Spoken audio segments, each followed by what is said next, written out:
at the beginning of this session, let me say some words and a way of introduction. The theme of the session is the welfare system in Italy and the answers to the problems raised by the crisis. And now the Italian welfare system has received a kind of lash from the pandemic, which has revealed some particular weaknesses. But the relationship between the crisis and the welfare system should be looked at, in my opinion, not only under the perspective of considering the answers that have been given to the problems raised by the crisis, but also as if the pandemic had been acting as a stress test, under the perspective of detecting the structural weaknesses of the system in order to find solutions for its improvement.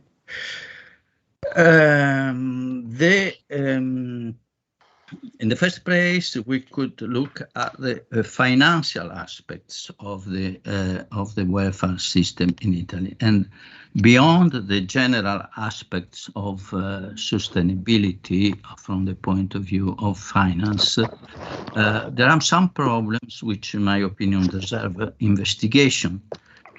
The first one is how to provide for workers who, being enrolled in the notional defined contribution, are not able to reach an amount of contributions sufficient to give praise to decent pension. This is due to the fragmentation of the working life and also to the low level of wages. So this is the first problem. A second problem is how to finance the whole welfare system. Should the welfare system be financed just and only on the basis of contributions based on the number of labor force employed in firms? This should imply a bias towards let me say, labor-intensive firms, against labor-intensive firms, which are mainly small and medium-sized firms, while capital-intensive firms should be less involved in financing the welfare system. Perhaps financing out of profits should be more appropriate. And the third problem is how to cope with the unemployment rate. This is definitely too low in Italy. Both participation rate and employment rate are too low, and this imposes stress in the financial sustainability of the welfare system. And this is a question which adds to the problem of low level of fertility, rate of fertility in Italy, and the reduction of the population. The problem is mainly the participation rate and the employment rate of the population.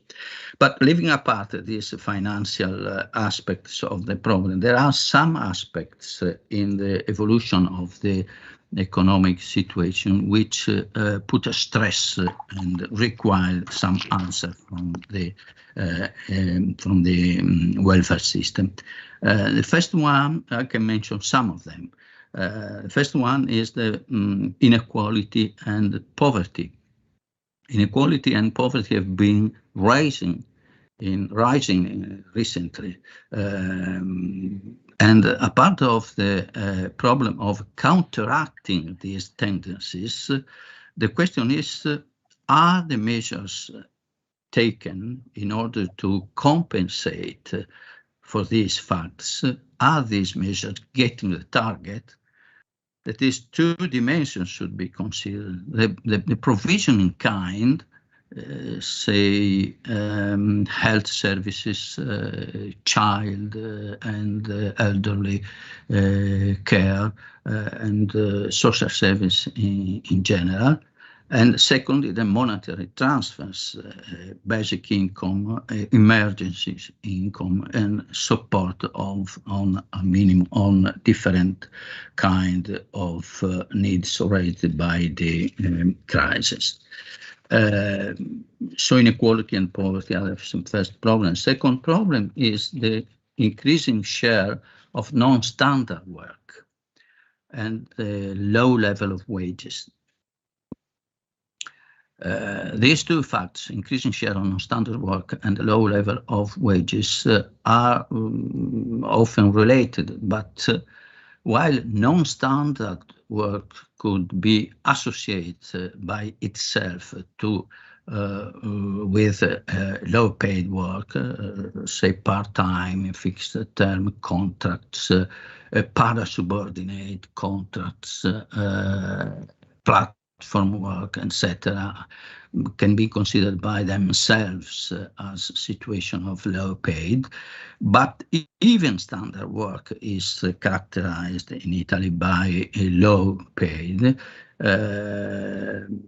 because of low rate of productivity growth, and in addition to this, the difference between the rate of growth of productivity and the rate of growth of wages. Rate of growth of wages is less than rate of growth of productivity.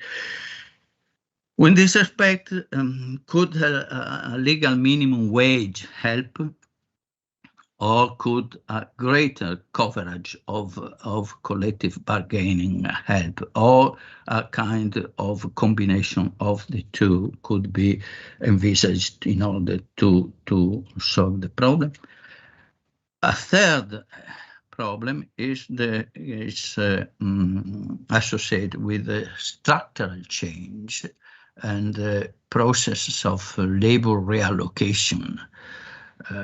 While the transition from one job to another should be the mission of labor services, which could facilitate this transition, still the possibility of a frequent and long period of unemployment in the process of transition from one job to another, deserve an improvement of the insurance system.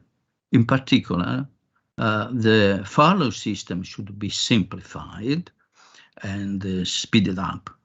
The NASP could be extended to para-subordinate workers, taking place of the DISCOL, which is being applied at the moment. And thirdly, the so-called ISCRO, which is indennità straordinaria di continuità reddituale, which is a kind of support of income for people who are not dependent workers. This instrument, the measure, has been introduced recently, but only on a temporary basis as a kind of experiment, but this should be improved and probably consolidated. Well, these three kinds of problems which have been mentioned, is structural change, poverty, and low wages should be faced with measures which have to be improved on one side and reinforced on the other side. Well, these kinds of problems and more of these are going to receive great contributions in this session, and therefore I give the floor now to the speakers, whom I ask to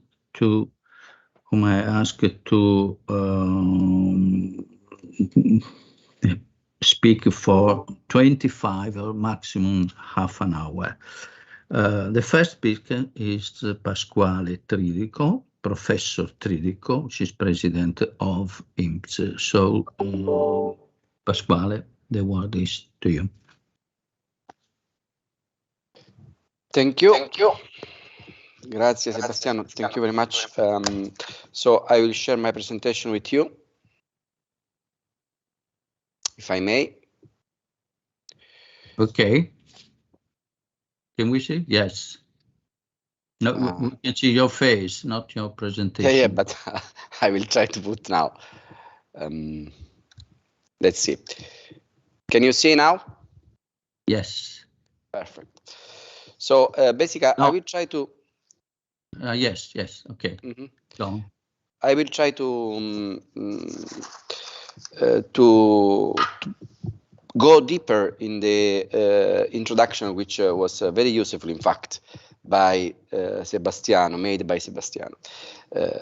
And what I will try to say in this presentation is what has been happening just before the crisis, the COVID crisis, in terms of classification of welfare systems.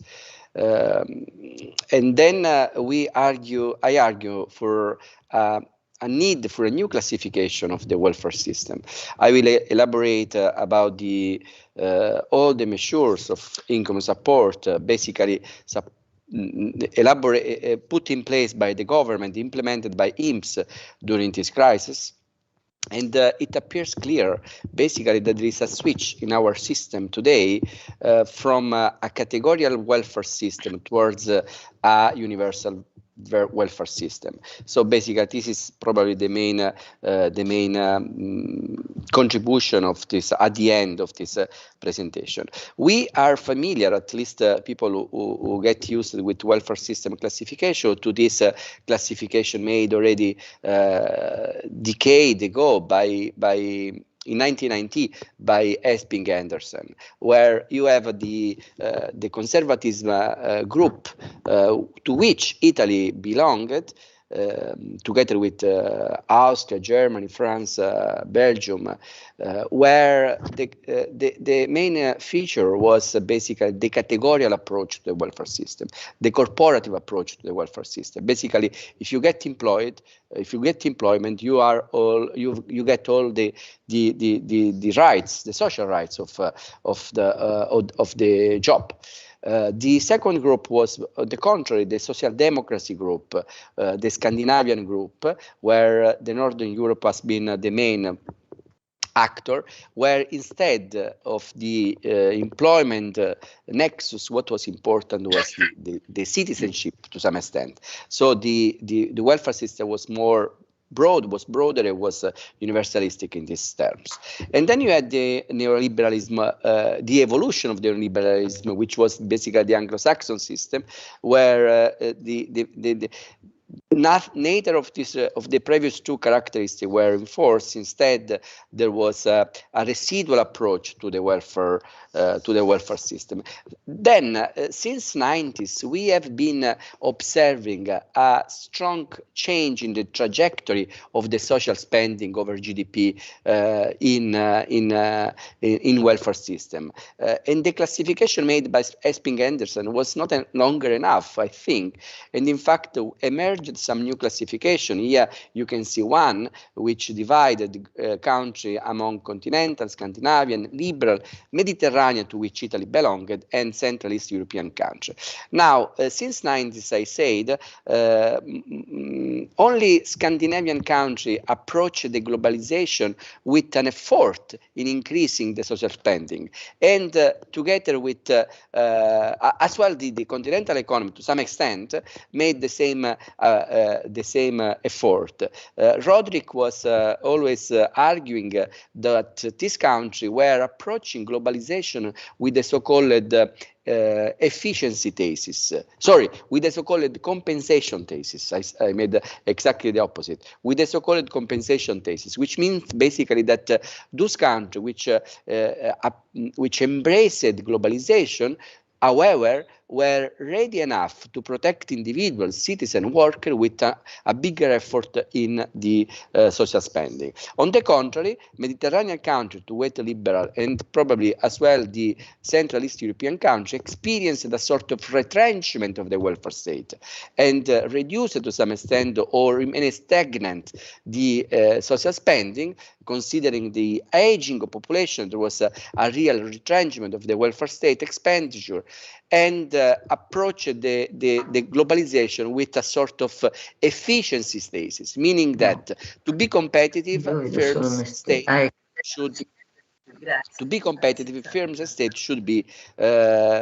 be boarded with less cost rather than with more. And in fact, based on my work, on previous work, you could clearly see that there was a switch here between the Mediterranean and the continental group.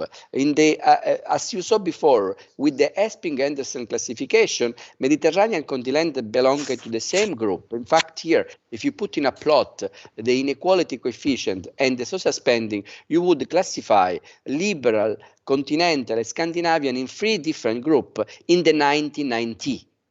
However, in 2010, after 20 years, you could see that the Mediterranean group already moved towards the liberal group and not any longer belonged to the continental group in terms of social spending and inequality. We had, in fact, a retrenchment of welfare spending together with an increasing of inequality. And with the previous crisis, in fact, that the crisis of 2008, that some country, I mean, most of European countries, most of advanced economy were not able to cope, exactly because, to some extent, the investment in the welfare, in the available income of people were reduced. In this exercise, what I've done, in fact, was to compare performance of countries divided by groups of the previous classification: continental, Scandinavian, liberal, Central East European country, Mediterranean, with the performance of employment and GDP growth. So basically, it is a simple exercise to show that during the crisis of 2008, 2009, 2012, the countries which performed better were exactly the countries which embraced the so-called compensation thesis. And in fact, they were better able to cope with the crisis. If you remember, the crisis of 2008-9 with Italy, Mediterranean country, was devastating in terms of employment and in terms of GDP. Not exactly what happened during the COVID crisis, I will argue later. And in fact, the COVID, in fact, emergency has brought the state back to the center of the country economic life. After a decade of liberalization, which often means precarization of the labor market, austerity and progressive reduction of the role of the state and the public sector, the crisis has shown how much state intervention today is necessary to guarantee the well-being of beneficiaries, of citizens. The state intervened both through public spending and the income support, where we are going to see all the bonuses and expenditure that the state put in place last year, together with some form of regulation in the labor market, in particular prohibition of the layoff, divieto dei licenziamenti, as we know. The COVID crisis has shown as well another important thing. The public debt, which was the main problem of the Italian economy until a few months ago, has turned to be an indispensable tool. investment is a variable by its nature, as we know, which is very subject to expectation. In 2020, expectations were completely down. As Keynes would argue, the animal spirit was disappeared. Such a crisis without the government intervention would have had far more serious bad consequences for employment, for in particular as well through the channel of the uncertainty and the worsening of the expectation. And instead, the consequences were not so bad as the previous crisis during 2008-2009, and instead the consequence of the crisis, of the COVID crisis, were to some extent immediately recovered in terms of capacity of production of firms from one side, and in terms of demand and consumption capacity on the other side. And from this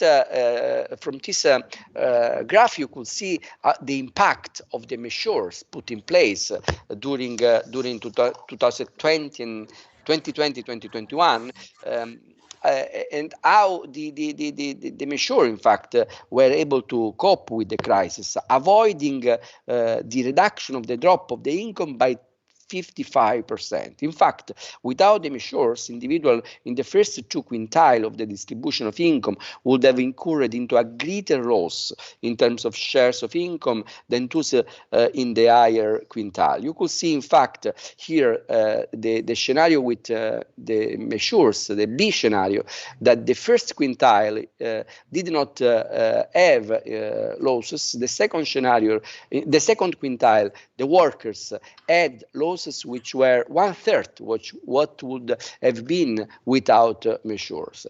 On average, you had an amount of losses around 5% instead of what would have been 15% in terms of for workers, in terms of losses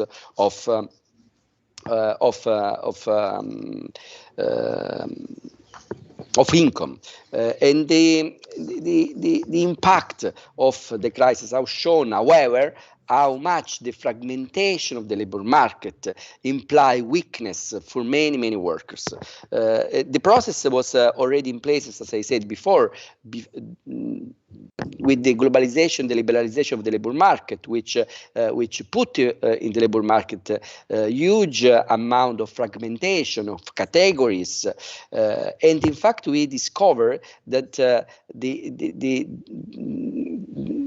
the aim of satisfying the needs of all categories highlighted a welfare fragmentation. We had to intervene by category in order to satisfy all the needs of the citizen. The pandemic has highlighted, however, again, the considerable inequality in the coverage of the welfare system and the need instead of a universal welfare.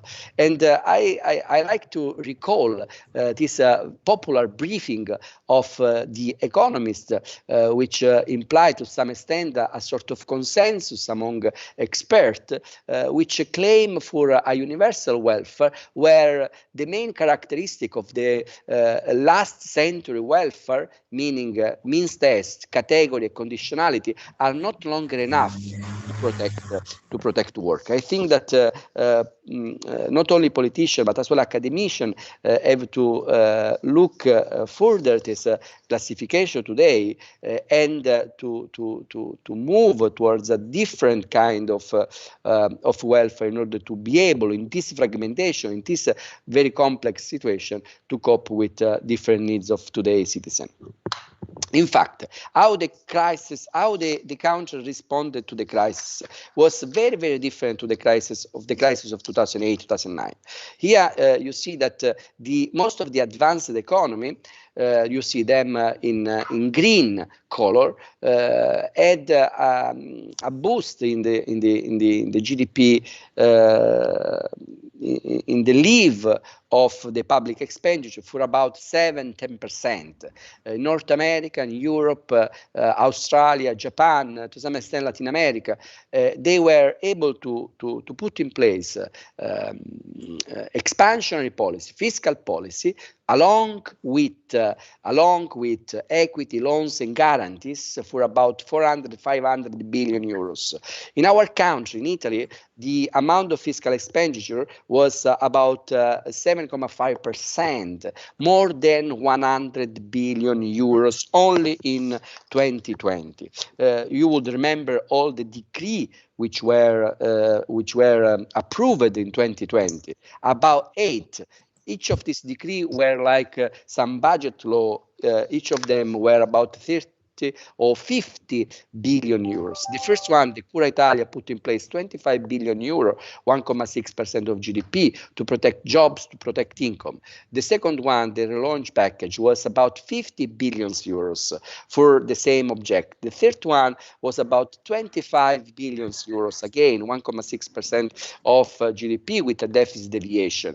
You would really remember I remember very well, in fact, the decrees of 2020, which put in place about 150 billion euro in terms of fiscal stimulus, along with about 400 billion euros for guarantee equity and guarantee for credit to business.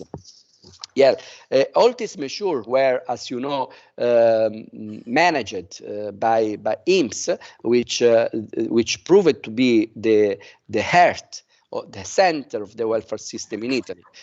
All the bonus which were put in place for 7 million people, all the parental leave, the bonus babysitting, the caregiving, a lot of extraordinary measures which were able to protect all the categories of worker, even the dependent work, which were not protected by the Cassa Integrazione, by the suspension wage scheme, which were instead protected by the so-called Cassa in Deroga, derogation wage supplementation scheme. And then the emergency income, the bonus for domestic work, the citizenship income, which increased the number of beneficiaries by 30%.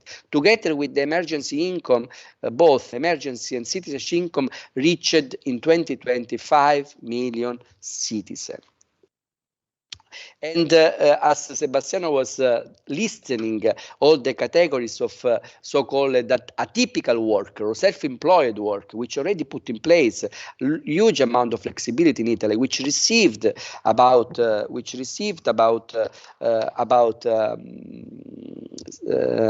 600 or 1,000 euros per month. They were classified by self-employed or seasonal worker, agricultural worker, on-call worker, casual worker, door-to-door seller, art worker of the spectacle sector, golf, domestic worker, freelance in any kind. And in the first months, they were receiving 5 million of bonus in the first part of the pandemic crisis in 2020. Most of these bonus were going to the north of Europe.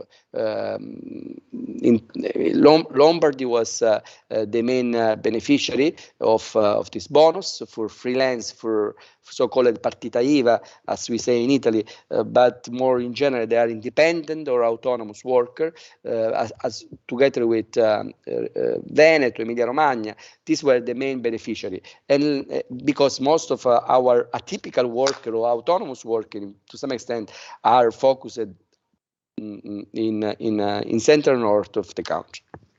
Now, let's focus more in detail on the Cassa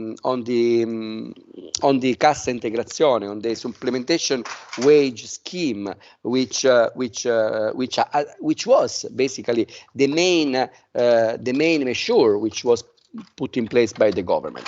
Just to give you an idea, more than 7 million workers received 58 million monthly payment of cassa integrazione, of wage supplementation scheme. In 2020 and 2021, the number of hours of cassa integrazione, of supplementation scheme, was 6.4 billion euros. Just to give you a comparison, in the crisis of 2009, the number of hours supplemented by the wage supplementation suspension scheme was 1.2 billion hours, and you could see that most of the scheme was used for the ordinary, meaning the big firms, but as well the solidarity funds, the orange part of the histogram here you can see was as well very important, together with the derogation scheme. The derogation scheme was targeting small firms with a number of workers below to 5, and another important things of the capacity of this scheme, the efficacy of the effectiveness, if you want, of the cassa integrazione, of the CIG, of the supplementation scheme, was very important in order to reduce the inequality among workers. You can see from this graph here how much basically the compensation was useful for workers in order to reduce inequality, which instead would have been without the scheme. In fact, the scheme, the cassa integrazione, almost halves the wage drop, and inequality increased only by 55% instead of 93% among the beneficiary. And all these measures were put in place together with another important regulation, which was the economic firing ban. It was a very strong measure, if you think, in the market regulation, the firing ban, which was in place until totally until 1st June 2021, and then after June it was gradually released, this policy for some sector, and from January 2022, the firing ban was not any longer in place. It's not any longer in place. The ban was able, according to our estimates, to avoid the firing of about 300,000 workers. And the interaction with the previous measure of the cassa integrazione, of the supplementation scheme, was able to keep human capital, to keep worker in the situation which was a sort of freezing them in the job place, and they were ready, the worker, to start immediately when the crisis was to some extent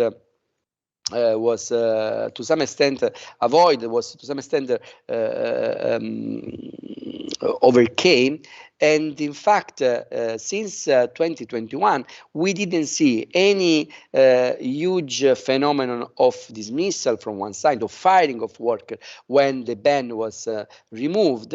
And in fact, you can see that the NASPI, which was quoted as well by Sebastiano, here did not increase the number of beneficiaries, meaning that after the removal of the ban, there was no need, in fact, to exploit the unemployment subsidy, because most of the workers were still able to keep the job and to work in the previous firm where they were working before. Now, all this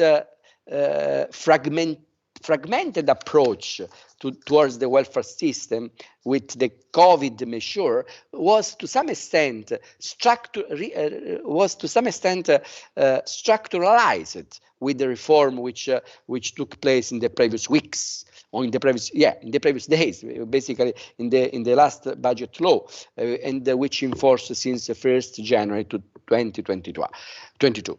In particular, the reform of the supplementation scheme. Today, we enlarged the number of beneficiaries by 3.5 million workers. Today, basically, with the reform, 3.5 million workers can get access to the supplementation scheme, to the cassa integrazione, and yesterday, basically, until yesterday, couldn't, unless you implement the so-called Cassa Covid, or they implement the supplementation scheme, which was in derogation to the ordinary. A lot of different requirements to access to this scheme are removed. The scheme become more generous for low income, in particular. The limits of for the low income is removed. They get access to a maximum of subsidy equal to 1,200 euros. The extension of the cassa integrazione was today removed the ban for the cassa integrazione to the firms up to 5, which before get only the derogation, and today they get together with the fees, they get the solidarity scheme. The cassa integrazione, which is called extraordinary, is today guaranteed to all the firms above 15 employees, which were not previously covered. And the requirement of being employed by 90 days, 3 months, is removed and is lowered to 30. The number of workers today which can get access to the scheme is 9.7 million for the ordinary tool, and 8 million, around 80 million for the so-called fees or solidarity funds. And this has been an important change, which goes in the direction of universalism, or so-called differentiated universalism, meaning taking consideration the different characteristics of the firms, the dimension, the size, of the firm. They pay a different amount of contribution according to the size, according to the sector, but they get access anyway. And this is an important principle which was put in place in order to increase the universalism of the system. And as well, the NASP it was given more generosity to the NASP and to the DISCOL, in the same direction to which Sebastiano was before claiming the few minutes before. The access requirements to the NASP decreased. It has been removed, the requirement of at least 30 days of work insurance completed with the last 12 months before dismissal. The so-called décalage has been decreasing. It started the décalage for people for worker aged 55 or more, decreases from the 8th month rather than from the 6 months, and decreases by 3% each month. So has been it has been given more generosity as well to in this respect. The beneficiary estimates increased to 2.5 million, and as well the unemployment subsidy for so-called the para-subordinate, for work which are not exactly dependent but collaborator, has been has increased from 6 months to up 12 months of subsidies, and the décalage as well here has been decreased, removed to some extent, and the contribution rate increasing at the same level of the NASP. So that means that today this call and NASP basically are very similar, or much similar than before, and they estimate beneficiary has been increasing. Now, two other different tools in the direction of universalism were introduced in the system during the previous months.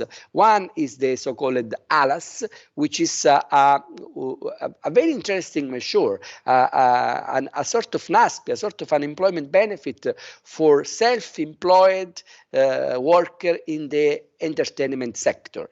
This is has been a very innovative tool, which was never in our system for the entertainment workers, and which show again another step towards universalism. And another one is the so-called DISCRO. It was as well listed by Sebastiano before, and this again, according to some requirement, up to 6 months of benefit of subsidy for worker with an income below the previous year, or €8, 145 euros. They get at minimum 250 euros for 6 months, but this 250 euros can reach 750 euros according to our to their income in the previous year. This ISCRO is a sort of unemployment benefit for worker, autonomous worker. So it's an interesting thing, because exactly this kind of worker were never before covered by the welfare system. And another step towards the universalism, I think, very clearly was highlighted by the so-called assegno unico universale, just introduced by the government today, this year, which is a universal amount of, universal meaning to everybody, even to the rich, for 50 euros at least, for a maximum of 175 euros for family which have an income below 15,000 euros. I say that this is universal, and rightly is universal, meaning that it's not a measure against poverty, but the aim of this measure is to fight against the negative consequence of the negative consequence of demography, meaning the scarce number of rate birth which Italy was characterized in the last years. The amount of money put in this measure is almost 20 billion euros. So after pension, this remains one of the most important. The second one, the second social policy after pension, for 11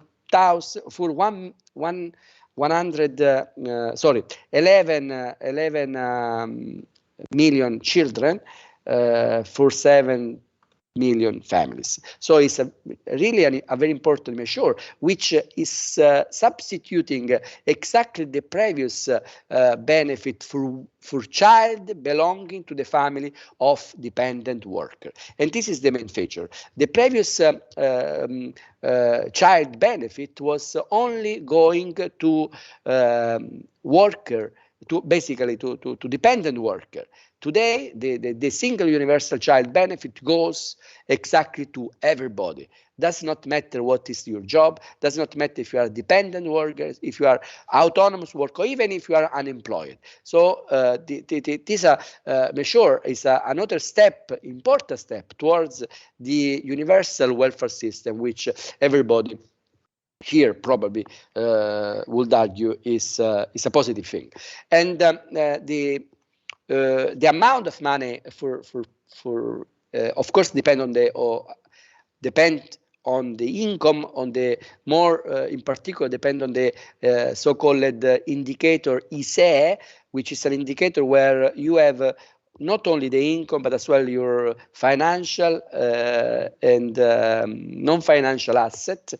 So it represents better the wealth of a family.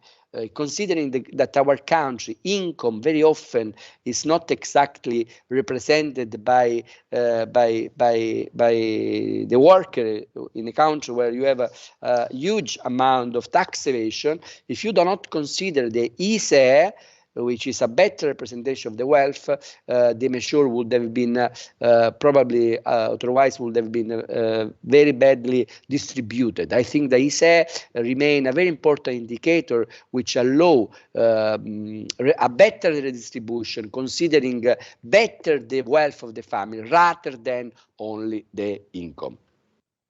Now, how to finance all that? This remains an important thing which Sebastiano already put in place. The pandemic, first of all, and I go towards the conclusion. The pandemic has shown how important the state is in the not only to invest in I don't know in justice or in school, but as well in disposable income of people, in universal benefit for people, in well-being of people. So this, it seems today, that is quite accepted by the mainstream policy making as well, and the state intervened as we saw, both through the public spending, through the income support, but as well with the labor market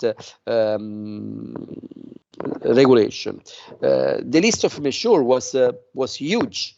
And exactly try to cover everybody. So basically, in the emergency, we moved towards universalism, and with the reform that we put in place, the universalism was to some extent structuralized. However, we realize how the fragmentation before the distribution, the fragmentation of the labor market is a negative thing, probably. The segmentation, the fragmentation, the precarization of the labor relation remain one of the main problems of our economy, which even if you put in place a universal welfare system, the fragmentation of the labor market remain. And the fragmentation of the labor market is an important thing in the today welfare system to reflect about the financing of the welfare system. Today, we still depend on dependent worker to finance our pension system, our welfare system, and our provision in all the respect. However, we have been observing in the last decades not only a substantial stagnation of productivity, a stagnation of wages, but we have been observing a reduction of the labor share, which has been very important for about 10% of the GDP in the last 30 years. This evidence put basically highlight the need for alternative sources of financing the welfare system. New forms of financing of welfare system should be found based on a different definition of capital, probably. Sebastiano was mentioning the differences between capital-intensive firms and labor-intensive firms. I think that this is the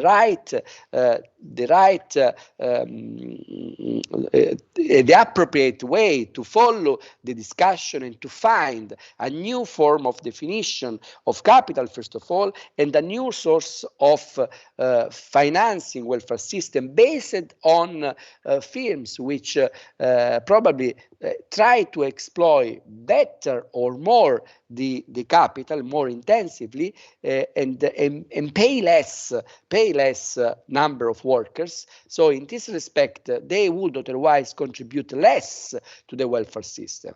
And another form of financing the welfare system should be found in the new process and the new source of values which have been strongly emerging in the last years in the economy, through internet, through robot, and through financialization. I think that here rents are very much able to disappear to some extent. We need to put in place some policy which are able to let emerge rents in the Internet of Things, in the robotization, in the financialization, and in the different definition of capital, which otherwise would pay less and less contribution to the welfare system in general. Now, let me conclude saying that welfare system, for what has been observed in the past decade, is a specific power relation. It's not only a sum of social institutions and public budget, but is first and foremost the result of certain power relation in society, or the result of shock and radical change.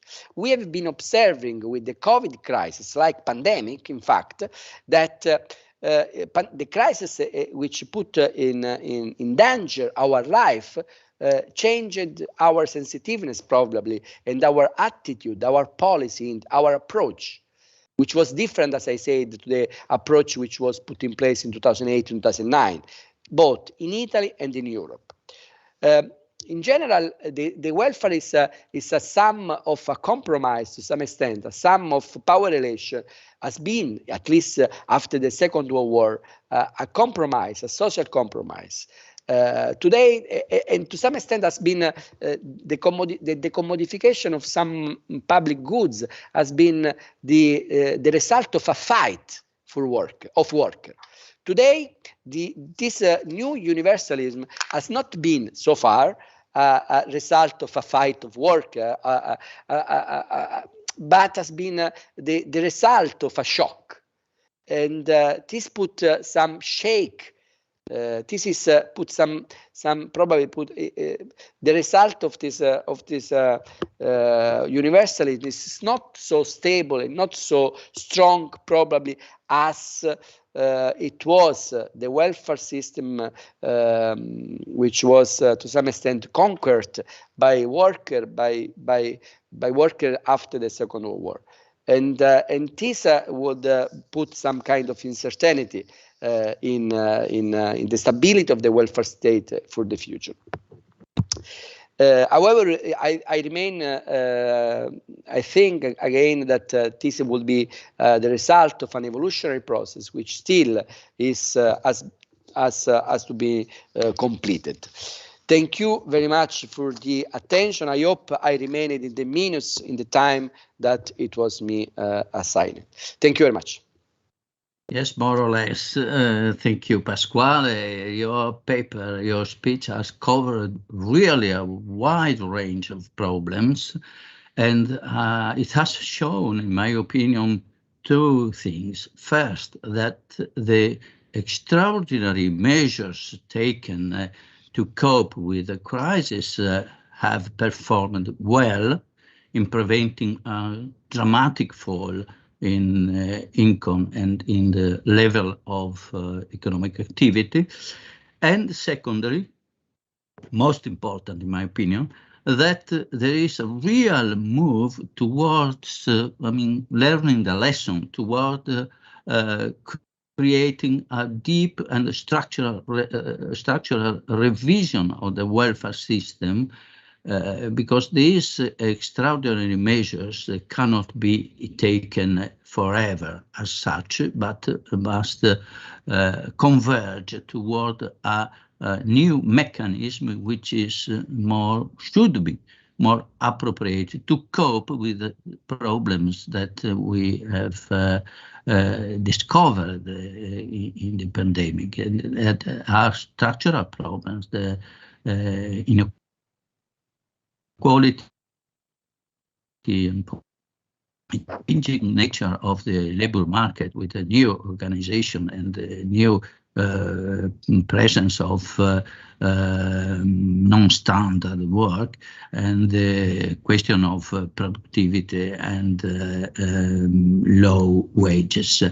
I'd like to say that in the welfare system, the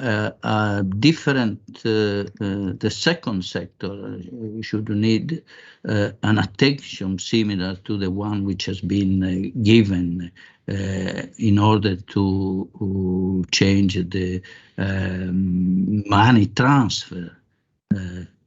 It is the real the provision of real services, the welfare system in kind. It is social services, health, schooling, childcare, and so on. But that is another range of problems which do not come under the field of INPS, but which should be combined with all the measures of monetary transfers. Now, before giving the floor to Professor Checchi and Paola, we have the Professor Pietromarchi, who is the rector of University of Roma, who would like to say some words of welcome to the conference, which being engaged in later morning, would like to intervene now at the moment. So the floor is to Professor Pietromarchi. Thank you for coming to this conference. Grazie, mi permettete di parlare in italiano, ma è soltanto per ringraziarvi e per portare il benvenuto a tutti i partecipanti a questo bellissimo convegno, colloquio, ahimè ancora a distanza, da parte del nostro Ateneo, da parte di Roma 3. Io sono veramente lietissimo di portare i saluti di Roma 3 ai prestigiosi relatori di questa quinta conferenza internazionale organizzata da Astril, che quest'anno si misura con un tema tanto importante quanto strategico per il nostro Paese, quello appunto degli effetti macroeconomici, strutturali e sociali del PNRR. Mi scuso di questo tempo un po', come dire, di essere qui fuori tempo. Aspettavamo il ministro Orlando più tardi, ahimè impegnato per esigenze di governo, e allora mi è sembrato naturale anticipare naturalmente i miei saluti. Ora noi qui siamo virtualmente a distanza, ma di fatto noi siamo formalmente in seno al Dipartimento di Economia, il Dipartimento che da anni impegnato su questi temi, in particolare, come dire, il nostro uomo di punta era e rimane il professor Pasquale Tridico, si intende. La sua presenza qui oggi lo conferma, continua a tenere dritta la barra, diciamo, di queste attività di ricerca, e di questo noi come Roma 3 gli siamo particolarmente grati, cioè di non dimenticare l'università malgrado questi impegni straordinariamente gravosi di cui si è assunta la responsabilità. Il professor Tridico dunque è stato coordinatore, di fatto lo è implicitamente ancora dalla laurea magistrale di mercato del lavoro e welfare, e dunque continua, come lo vedete, la sua presenza lo testimonia oggi, ad essere parte assolutamente attiva del nostro Dipartimento. Ora, questa attenzione del Dipartimento di Economia, della laurea in mercato del lavoro sui temi di cui parliamo oggi, macroeconomia strutturale, effetti sociali, è un argomento, è un tema cruciale per tutto il nostro Ateneo, ed tocca la sensibilità di tutti e 13 praticamente i nostri dipartimenti. Trovare i migliori equilibri tra crescita economica e sostenibilità sociale. Questo è un cardine della nostra ricerca, è al centro degli interessi di Roma 3 in tutti gli ambiti: la ricerca, la didattica, la terza missione. La crisi pandemica, il PNR chiedono anche al sistema universitario, in effetti, di fornire risposte adeguate alle nuove sfide, e noi siamo attivi su tutti i fronti, dagli ingegneri ai giuristi, agli umanisti, ognuno con la propria competenza cerca di dare un contributo all'elaborazione di questa difficile risposta. Noi stiamo cogliendo questa difficile sfida e siamo impegnati su tutti i fronti per accompagnare i grandi cambiamenti, soprattutto naturalmente tenendo sempre d'occhio il problema della sostenibilità. Questo tocca anche il piano della didattica. Oggi naturalmente qui siamo al cuore di uno sviluppo della ricerca, ma anche la didattica, cioè quello che offriamo ogni giorno a lezione, in aula, quando possibile in aula. Abbiamo appena terminato di riportare gli studenti in aula prima di Natale, adesso siamo obbligati a riportarli a distanza, ma insomma non perdiamo fiducia di poter riaprire le aule, le porte delle nostre aule il più presto possibile. Certo, lì anche siamo molto attivi nel cercare di escogitare sul piano della didattica un contributo a queste risposte difficili. Proprio il Dipartimento di Economia ha inaugurato quest'anno un corso triennale, praticamente unico in Italia, in economia e big data. È un corso che ha avuto uno straordinario successo. Abbiamo contato 300 matricole subito al primo anno, cosa veramente inaspettata, che ci dice come abbiamo toccato qualcosa di nevralgico, una attesa molto forte da parte degli studenti, della società. Sul piano della ricerca stiamo investendo moltissimo in tutte queste articolazioni del PNR, sono realtà complicate, stiamo elaborando assieme a Sapienza e a Tor Vergata la creazione di un grande centro di ricerca che si chiamerà il Roma Technopol. Roma 3 è protagonista assieme naturalmente con tutti i suoi dipartimenti, economia in primis. Questo per dire come siamo veramente attivi su tutti i campi, senza dimenticare la terza missione che è un vanto di Roma 3 e che ci consente di trasferire, di proiettare proprio sulla società civile quelli che sono i risultati della nostra ricerca. Creiamo ponti, alleanze tra i giovani con il sistema economico, anzitutto. E qui veramente vorrei ringraziare particolarmente la professoressa Ciucciovino, Silvia Ciucciovino, del Dipartimento di Economia, appunto, per tutti questi ponti, queste occasioni, queste porte che apre la nostra università sul mondo del lavoro. Sono iniziative analoghe a quella di oggi che hanno il merito di farci riflettere tutti, di approfondire quello che è il nostro ruolo, il ruolo dei diversi attori, voi, noi, gli studenti naturalmente, per, come dire, dare ognuno il proprio contributo in questa fase così difficile. Dunque di nuovo al professor Tridico, al professor Fadda, che saluto con molta cordialità, e a tutti voi benvenuti a Roma 3, ahimè ancora virtualmente, ma questo niente toglie all'interesse, diciamo così, di quello che stiamo dicendo e comunque al senso di amicizia che ci lega. Grazie. Grazie professor Pietromarchi e grazie anche per il sostegno e il richiamo al corso di laurea in mercato del lavoro, relazioni industriali e sistema di welfare.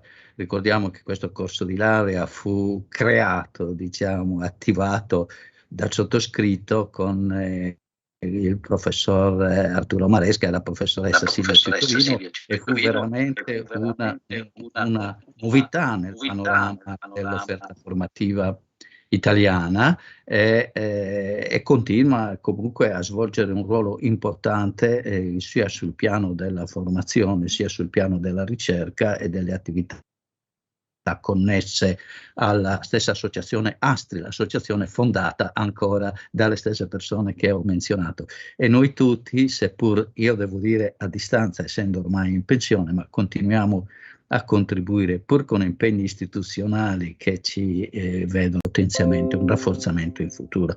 Grazie davvero professore Pietromarchi per il suo intervento e a questo punto io vorrei dare lettura di una lettera che ci ha fatto pervenire il ministro Orlando, che impossibilitato per impegni istituzionali, si può immaginare quanto siano coinvolgenti e imprevedibili in questa situazione, ha voluto tuttavia mandarci un suo messaggio in sostituzione della sua presenza. Quindi do lettura testuale della sua lettera.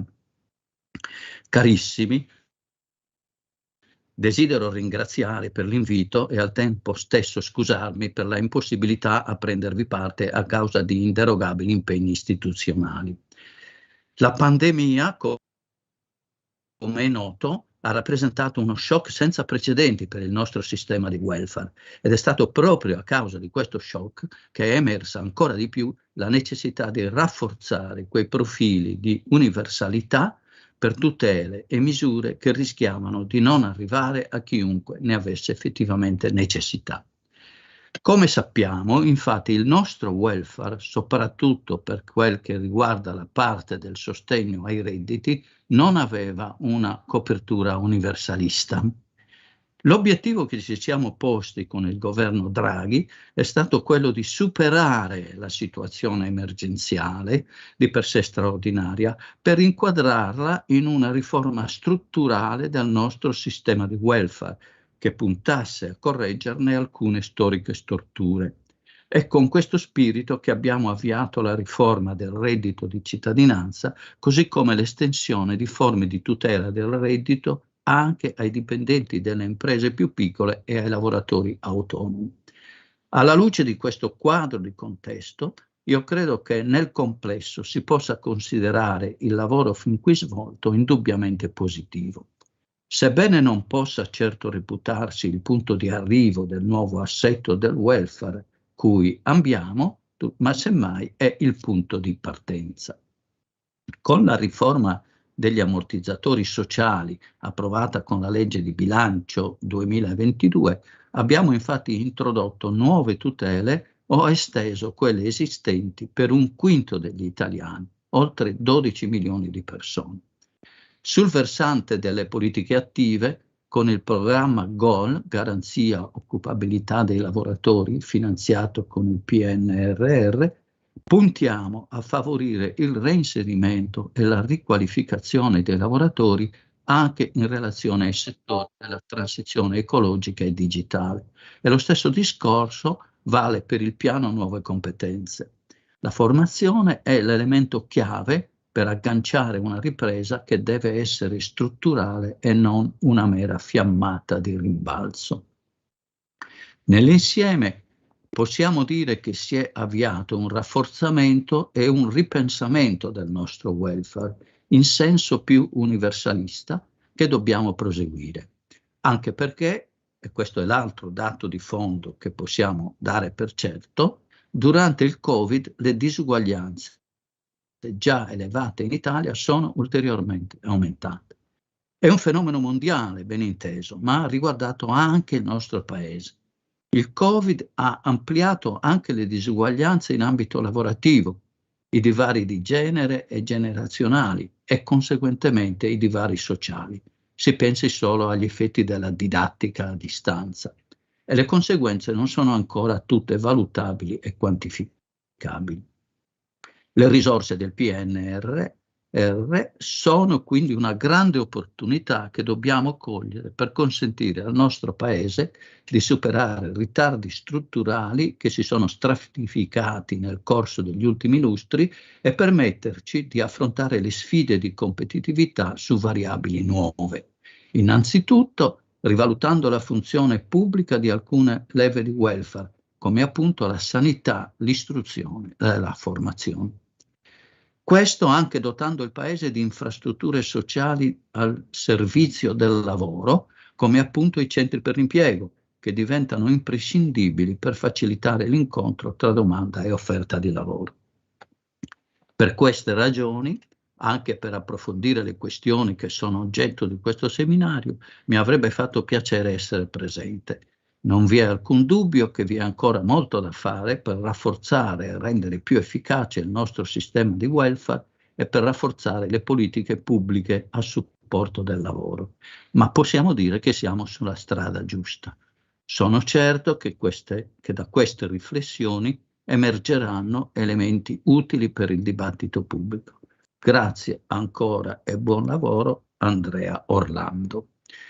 Questa è la lettera che credo tocchi veramente tutti i problemi che in questa sessione ci stiamo rivolgendo a prendere in considerazione e quindi credo che sia un saluto più che formale, proprio un entrare nel merito dei problemi del welfare. Naturalmente ci avrebbe fatto piacere avere la sua presenza, come pure la presenza del professor Pietromarchi, averle associate tutte insieme, ma insomma ci accontentiamo l'intervento del professor Pietromarchi che per fortuna ce lo ha garantito di persona, anche se in orario diverso, diverso da quanto previsto, e la lettera del Ministro, che ci danno un ulteriore impulso a impegnarsi nell'esame di questi problemi.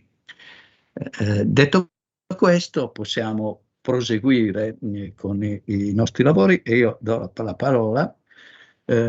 Sorry for this interval for people who are following us from abroad.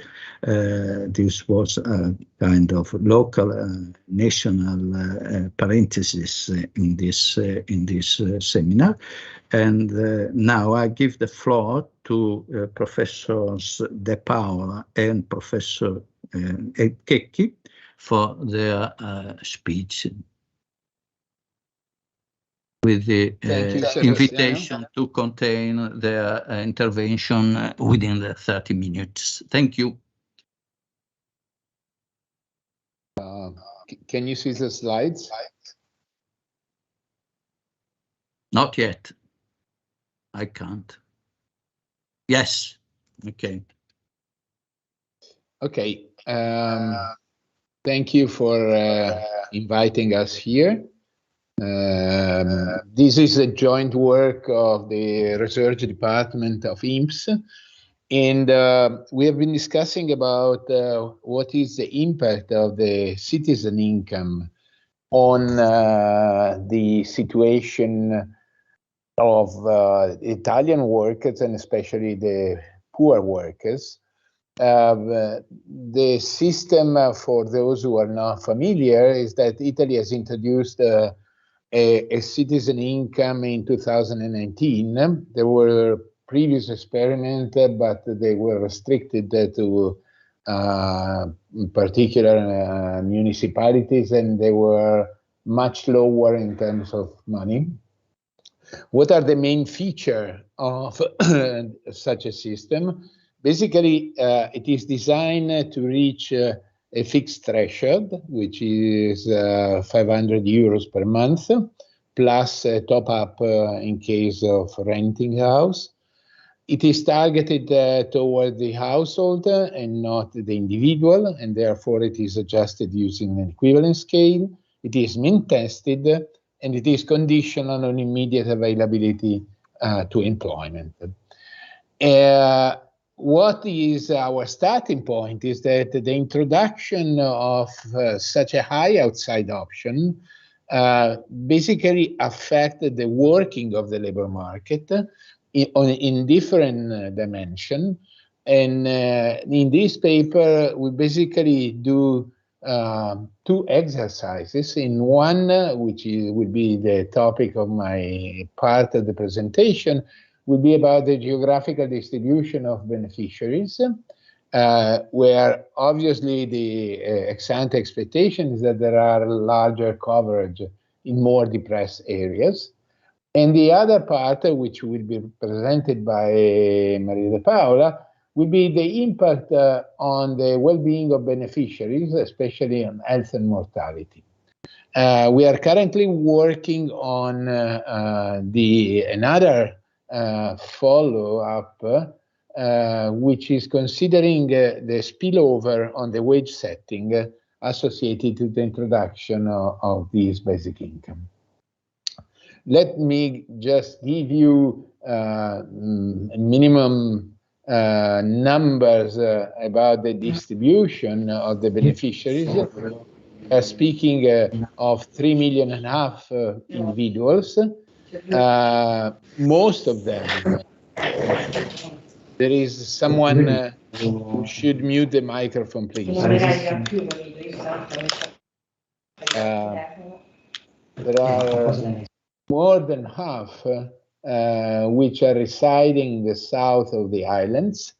If you consider a household, they are 1.5 million. The basic question is, why do we have a larger number of applicants in the south of the country?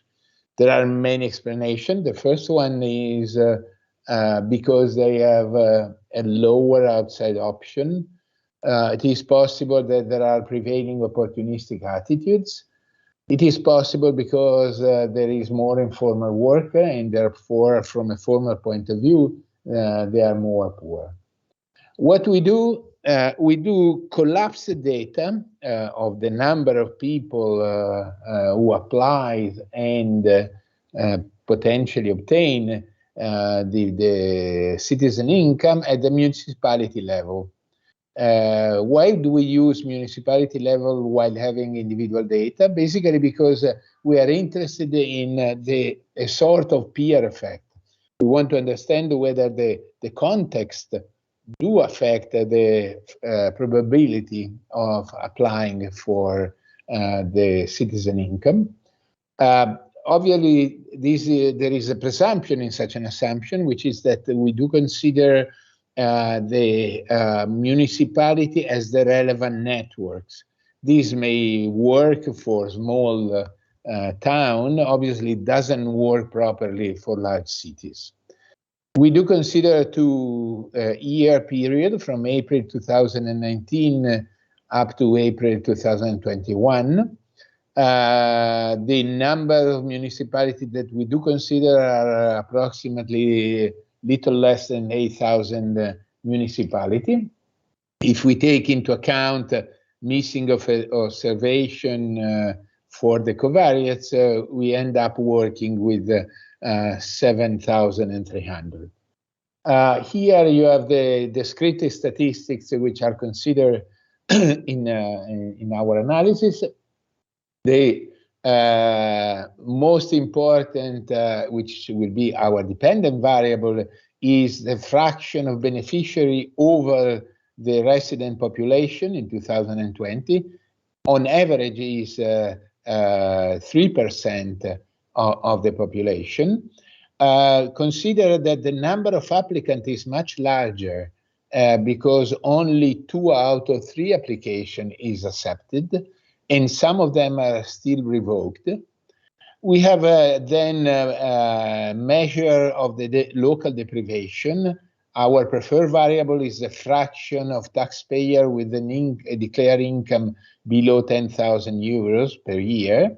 There are indicators coming from the European Union on social vulnerability, the fraction of disadvantaged families, usual unemployment rate and employment rate, the average educational attainment in the population, composition of the population, including old people and immigrants. And then we have measure of social capital that I'll discuss in a while. Here is our main and starting point. If you regress the fraction of applicants on the population over a simple dummy, which is column 1, you find that in the south, this fraction is much higher, is 4 percentage points higher. But then you have to take into account that not all the regions or not all the municipalities are identical, and we start moving to the right, including more and more regressors.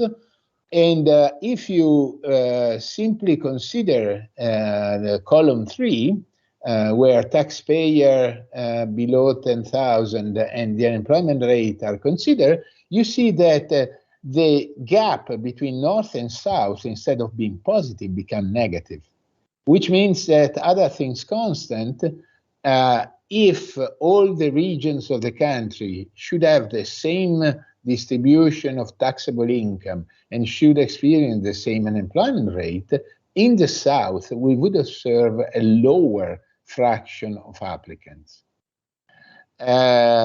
We tested, the results are rather robust. We include the province fixed effect in order to take into account other unobservable, but the model still hold. And in order to give you an idea, on the left-hand side, you see the country with the actual variable, and the darker the color, the more high is the fraction of people. And on the right-hand side, you have the residual from the previous regression. And you see that now the situation is more scattered. There are no prevailing pattern either in the north or in the south, which means that the citizen income is reaching the people who are deprived, irrespective of the local pattern of application.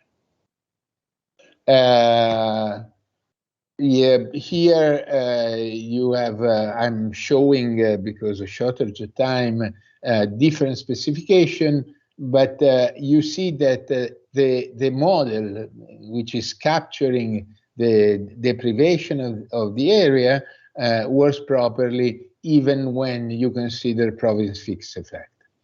And here is the marginal effect of the impact of having either a fraction of applicants below 10,000 or a fraction of family in a disadvantage from an economic point of view.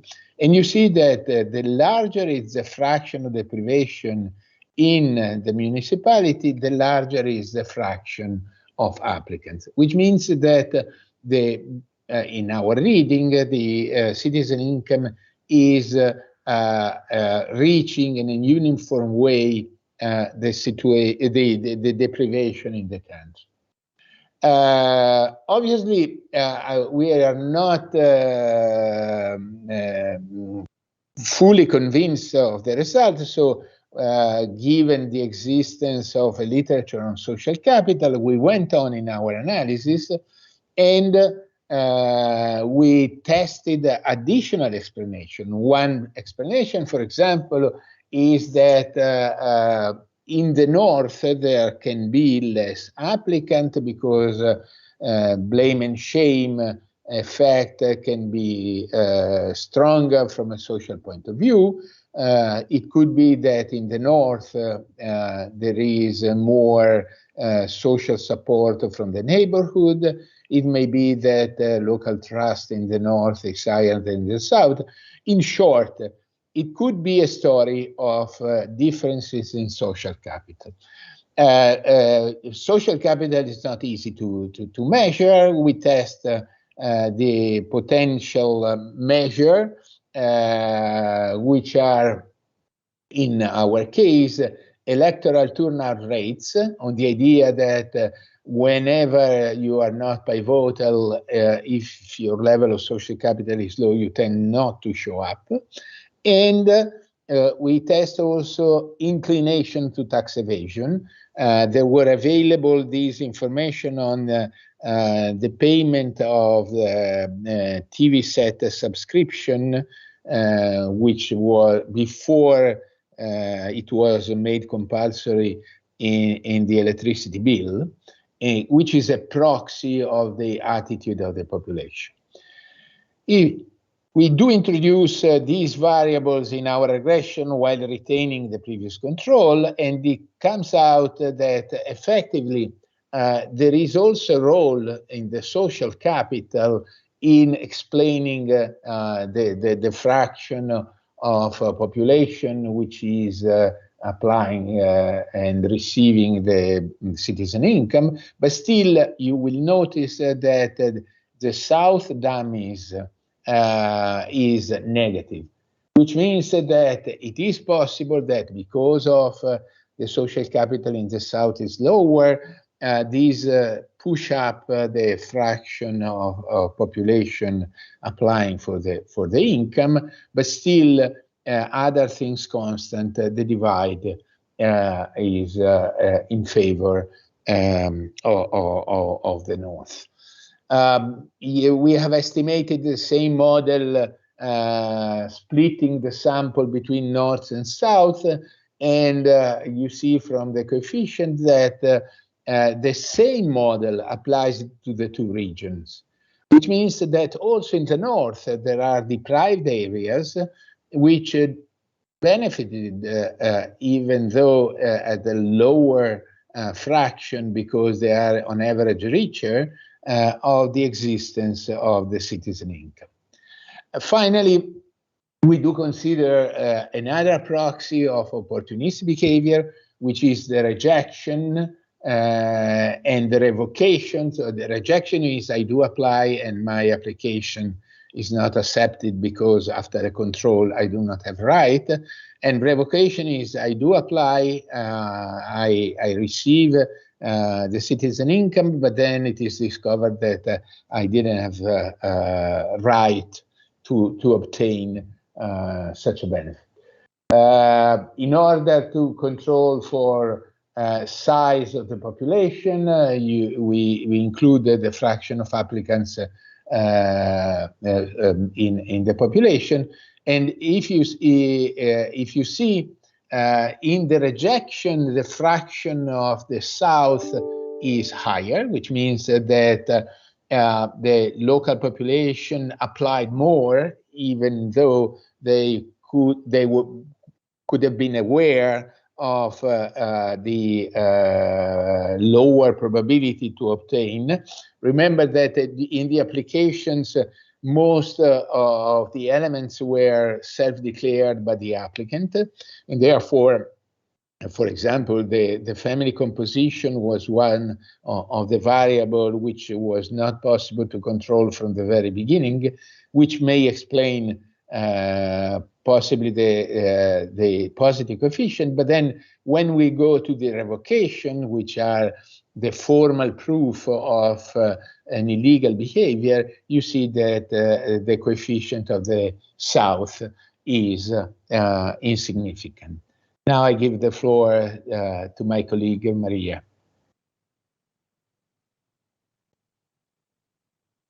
Thank you very much, and good morning to everyone. So I'm going to share my slides, and my presentation is on the effect that, can you see? No, I'll share now the slides.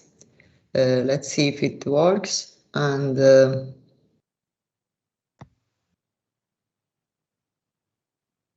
sorry, it takes just a while. Maria, if you want, I can no, I share. have that, but I don't know why, but now Teams doesn't allow to share the screen, and so I have to search for the file in my computer, but I have it. I was ready, but I don't know, it didn't allow me to share. And Daniele, perhaps you can attach this presentation to yours. No, it was attached. This is why I was offering. Yes, but I need to keep go your through the presentation. So I prefer to have mine if it works.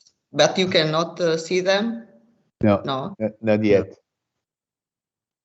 I don't know. Then, Daniele, you can go with the presentation, and because I don't know, but I cannot share them. And I don't know why it's not going to work. So you can do it. Because my computer is not allowing me to share the presentation. Okay, so as I was saying, I will work with Daniele's slides. As I was saying, what I'm going to present is an analysis of the impact that the minimum income scheme, the reddito di cittadinanza, has produced on mortality. And which is the motivation behind this research question. As you know, minimum income schemes are now quite used in many developed and developing countries, and these programs can produce a number of positive effects as they play an important role in reducing family vulnerability, insecurity, and exposure to risks. But on the other hand, it could also be that these programs produce negative effects on the participation of individuals to the labor market. So on the one hand, you could have positive impacts on a number of different outcomes, such as health,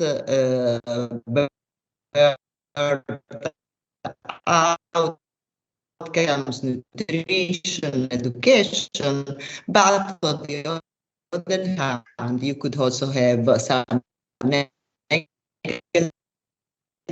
effects on the labor supply. Sorry, we cannot hear you anymore. There must be some problems, some technical problems. Can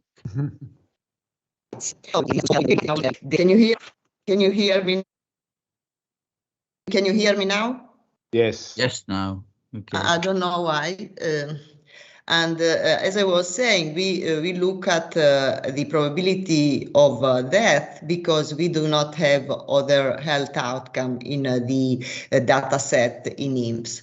So why we analyze this relationship between the reddito di cittadinanza and mortality? Because individuals who receive an income support might spend part of this additional income in health, but also because they are less exposed to injuries and infections, and they might be particularly important during a pandemic. We are considering the time span going from 2019 to 2020-21. And it could also be that this individual obtain beneficial because they are less exposed to the stress associated to having to provide with the basic needs of their families. On the other hand, it could also be that having this additional support may produce negative effects on health because the individuals are going to spend the additional income on additive goods. Okay, so this was the motivation, and also you know that there is a literature investigating the relationship between income and mortality.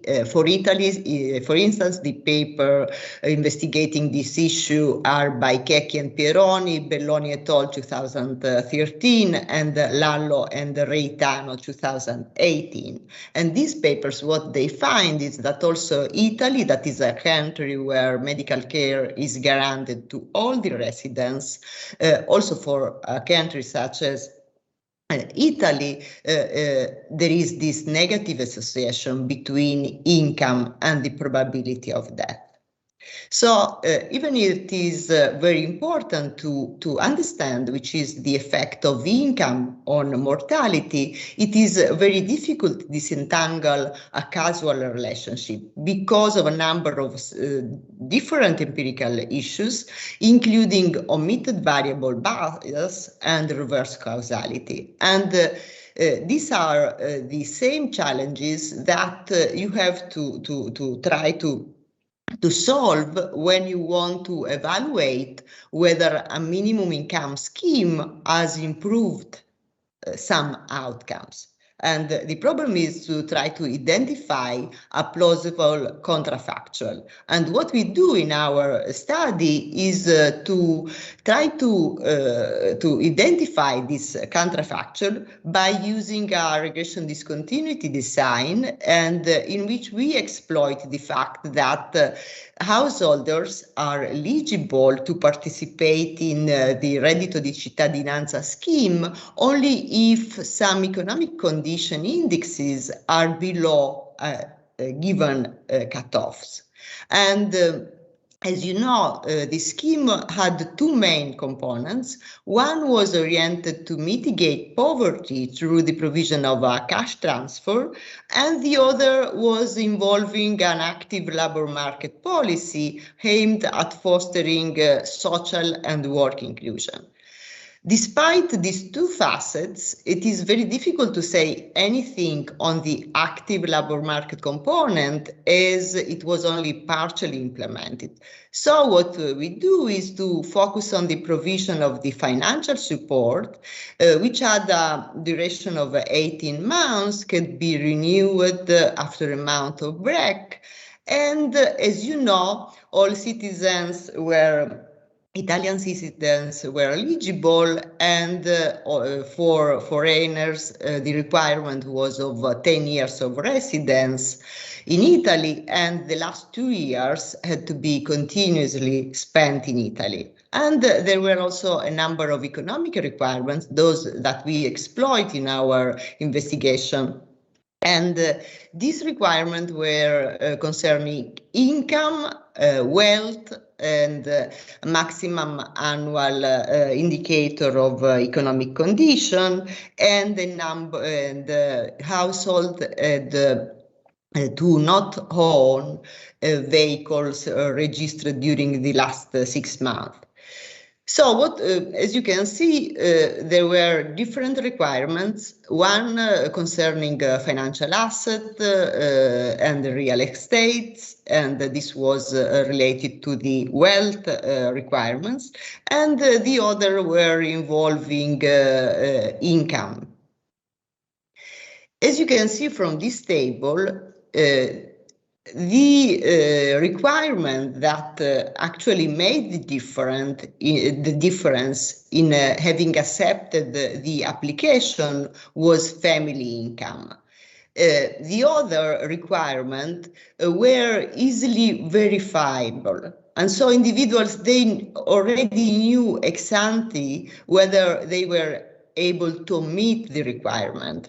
And so what we find in the data, is that if you look to the financial asset requirement or real estate requirement, a large number of, a large percentage of the application met the requirement.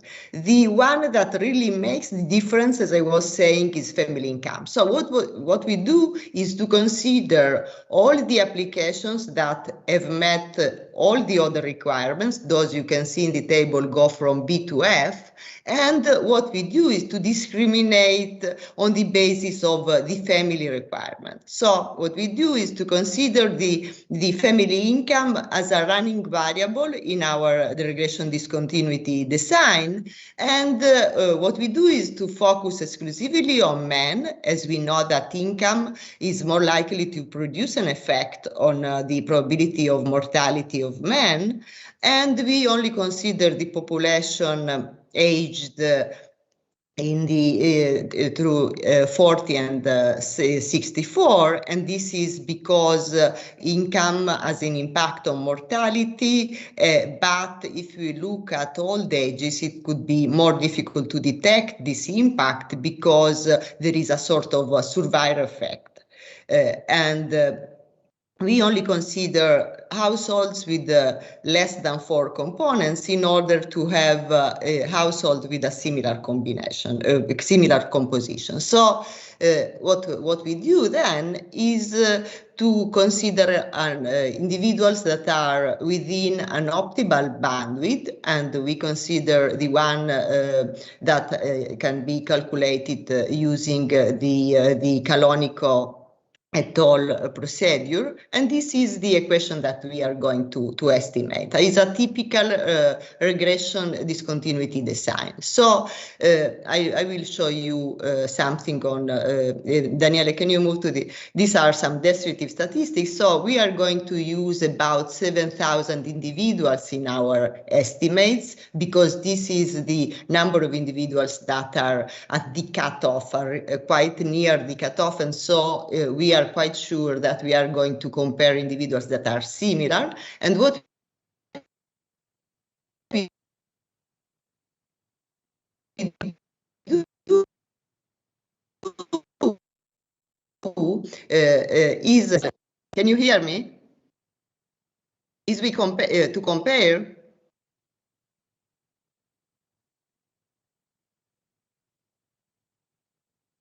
Can you hear?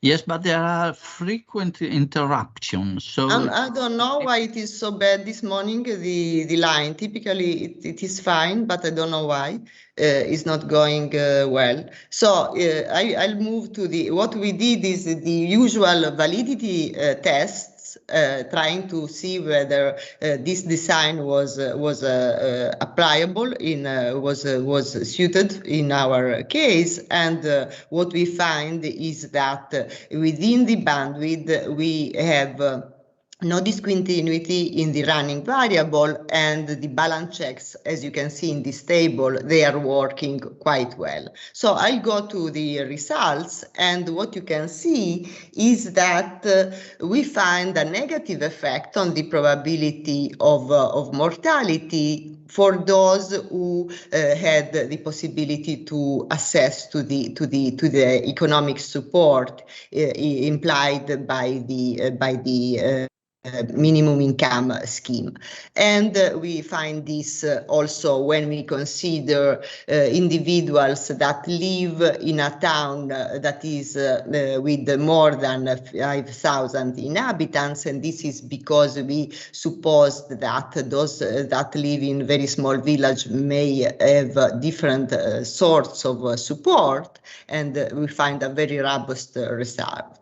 We find the same result if we look only to individuals that were working in the 2 years before the introduction of the minimum income scheme. Also, the results are quite robust, both in terms of the sign of the relationship and in magnitude. And and here you can see the estimates for the two different samples, one including northern regions and the other one including only southern regions. And what you find is the effect is for the north. And so what we did is also to look whether there is an effect on the probability of applying for a sick leave episode. So here we only consider individuals that are in the labor force. And as you can see, in this case, we do not find any effect. So which are our conclusion from these preliminary results? It is a research that is still going on. We are working on it. So what I presented to you are very preliminary results. But what was the conclusion from these preliminary results is that what we could see in these estimates, we find this impact of the minimum income scheme, the reddito di cittadinanza, on the probability of mortality. And you have to consider that this impact is during a period that is a very special and particular period because it is during a pandemic. And we find the effect mainly on, as we were saying, on men and on individuals that are in a working age. And so what we would like to show through our work in our future research is the channel. Why this result? Why this negative effect? It could be that these individuals during the pandemic were less exposed to the risk of infection because they could eventually reject an offer, and they could stay at home and then try to avoid the virus.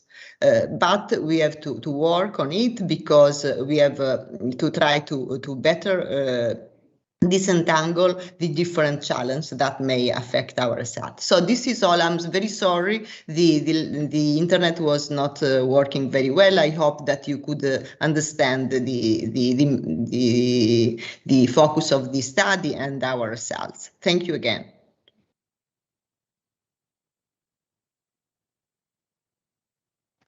Thank you very much, Paola. I think everybody was able to catch the meaning of your intervention, because even when you were not able to be heard, the slides were visible, so no problem. Thanks. Before giving the floor to Professor Raitano, just a comment on Daniele Checchi presentation. You mentioned the opportunistic behavior of some beneficiaries. I wonder if you have explored the impact on the impact of the reddito di cittadinanza on labor supply. You know, there are allegations that it could have a negative impact on labor supply, and since some jobs proposed are refused by the beneficiaries, perhaps this problem has a connection with the minimum reservation wage, or with a kind of substitute for a minimum legal wage. But I wonder if you have information and knowledge about the reasons why some proposals are rejected, because this could help in understanding what kind, if there is any effect of the reddito di cittadinanza on labor supply. But maybe you can collect some questions afterwards and answer if we have time before closing the session.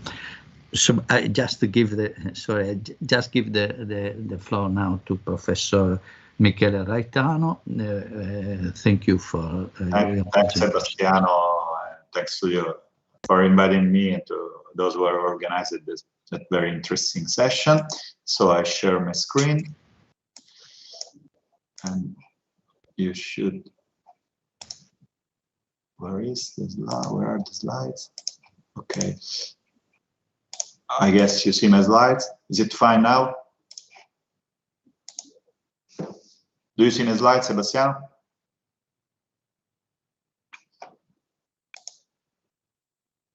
Yes. Is it fine?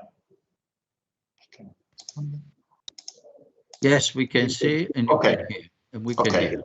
Here is my presentation is based on a series of joint works that I'm performing together with Massimo Prea and Giovanni Gallo, which are both from Sapienza University of Rome, even if Giovanni is going now, unfortunately, to University of Modena because he had an upgrade, and also in a research project we have since 2 years with the Treasury Department of Ministry of Economics, thanks to data provided by the Statistical Actuarial Direction of INPS and the ISTA.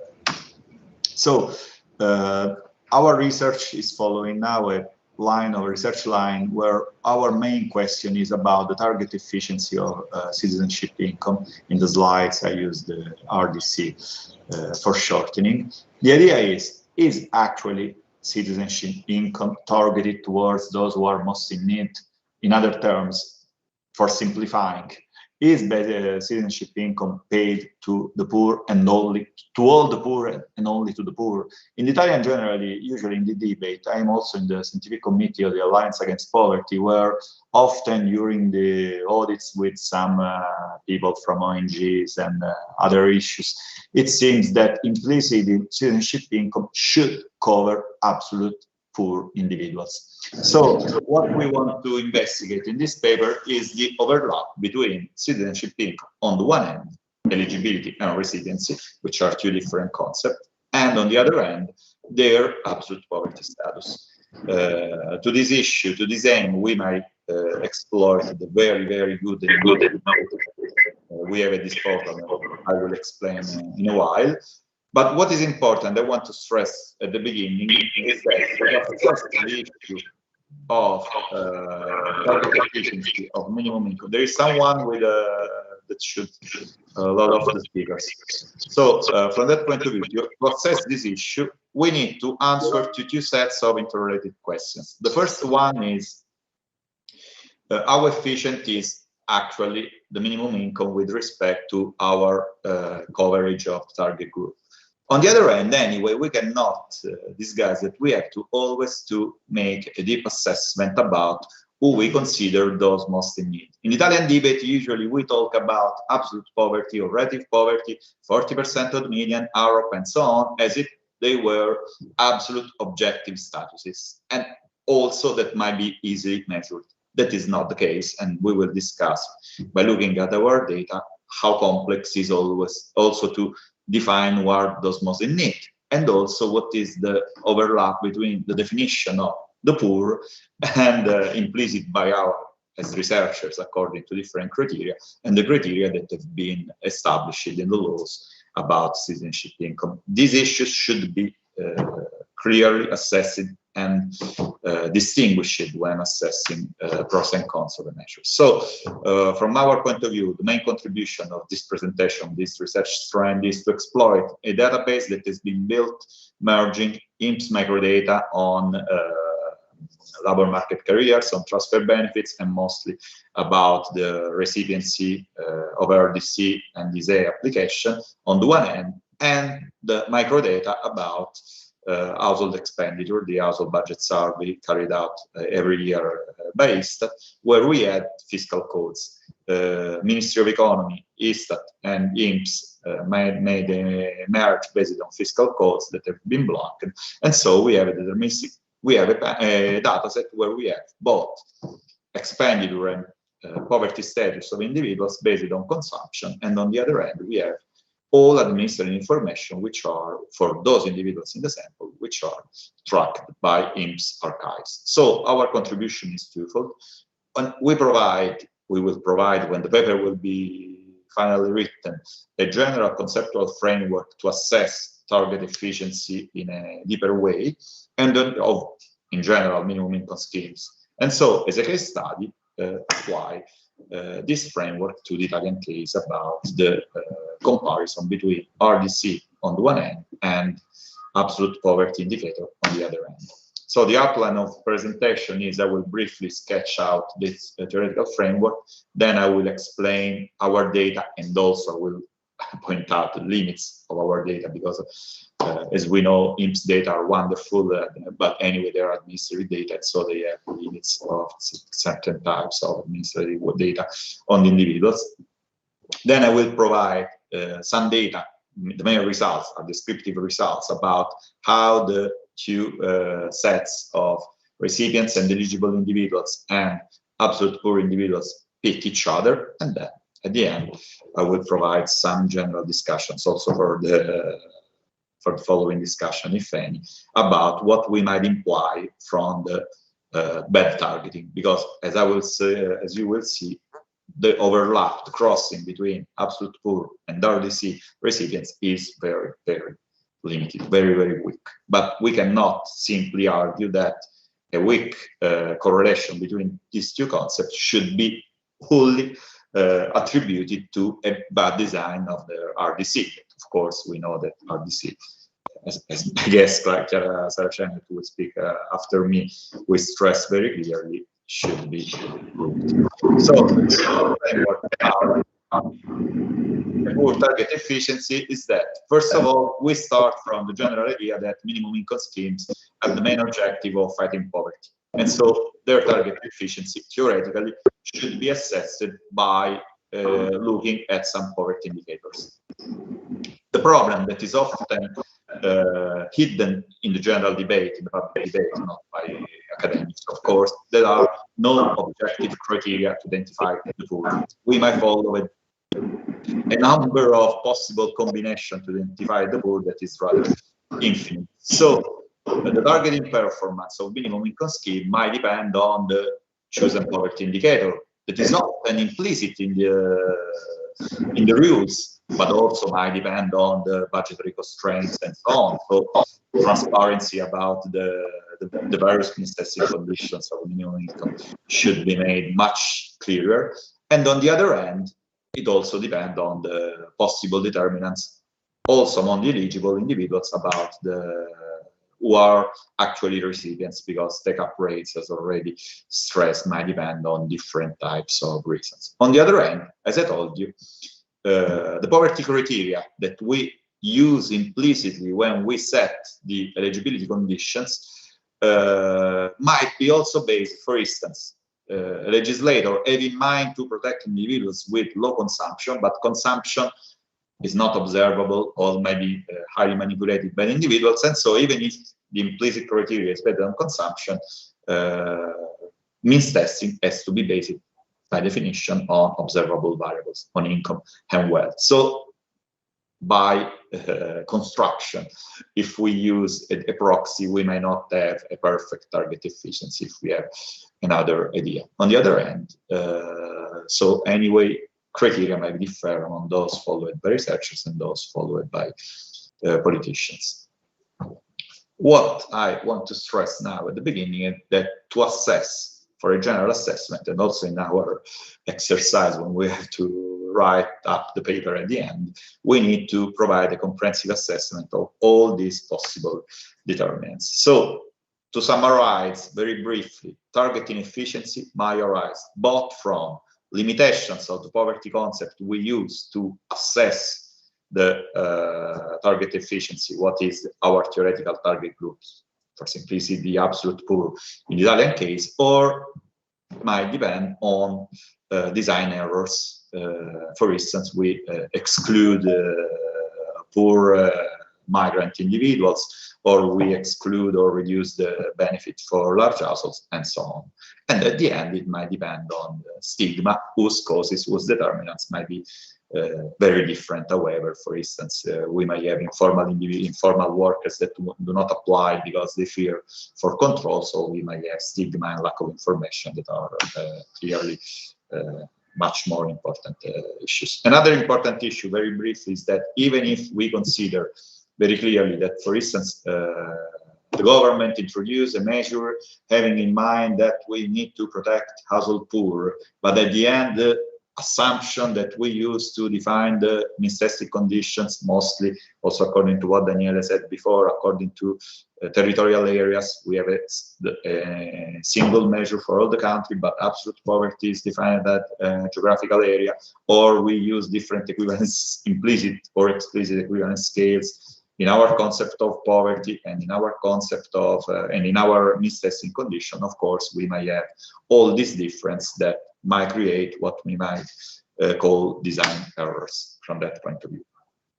I can go very briefly now in these slides about the Italian case, because I guess that all of you know on the one hand what is RDC, and on the other hand what is absolute poverty. What is important to stress is that absolute poverty is based on poverty lines that are theoretically defined independently of the proxy of well-being that is used to measure poverty. So absolute poverty might be based also by using U-Silk, because if we set a line of budgetary line that all individuals should be able to satisfy, we might apply to consumption or to income data.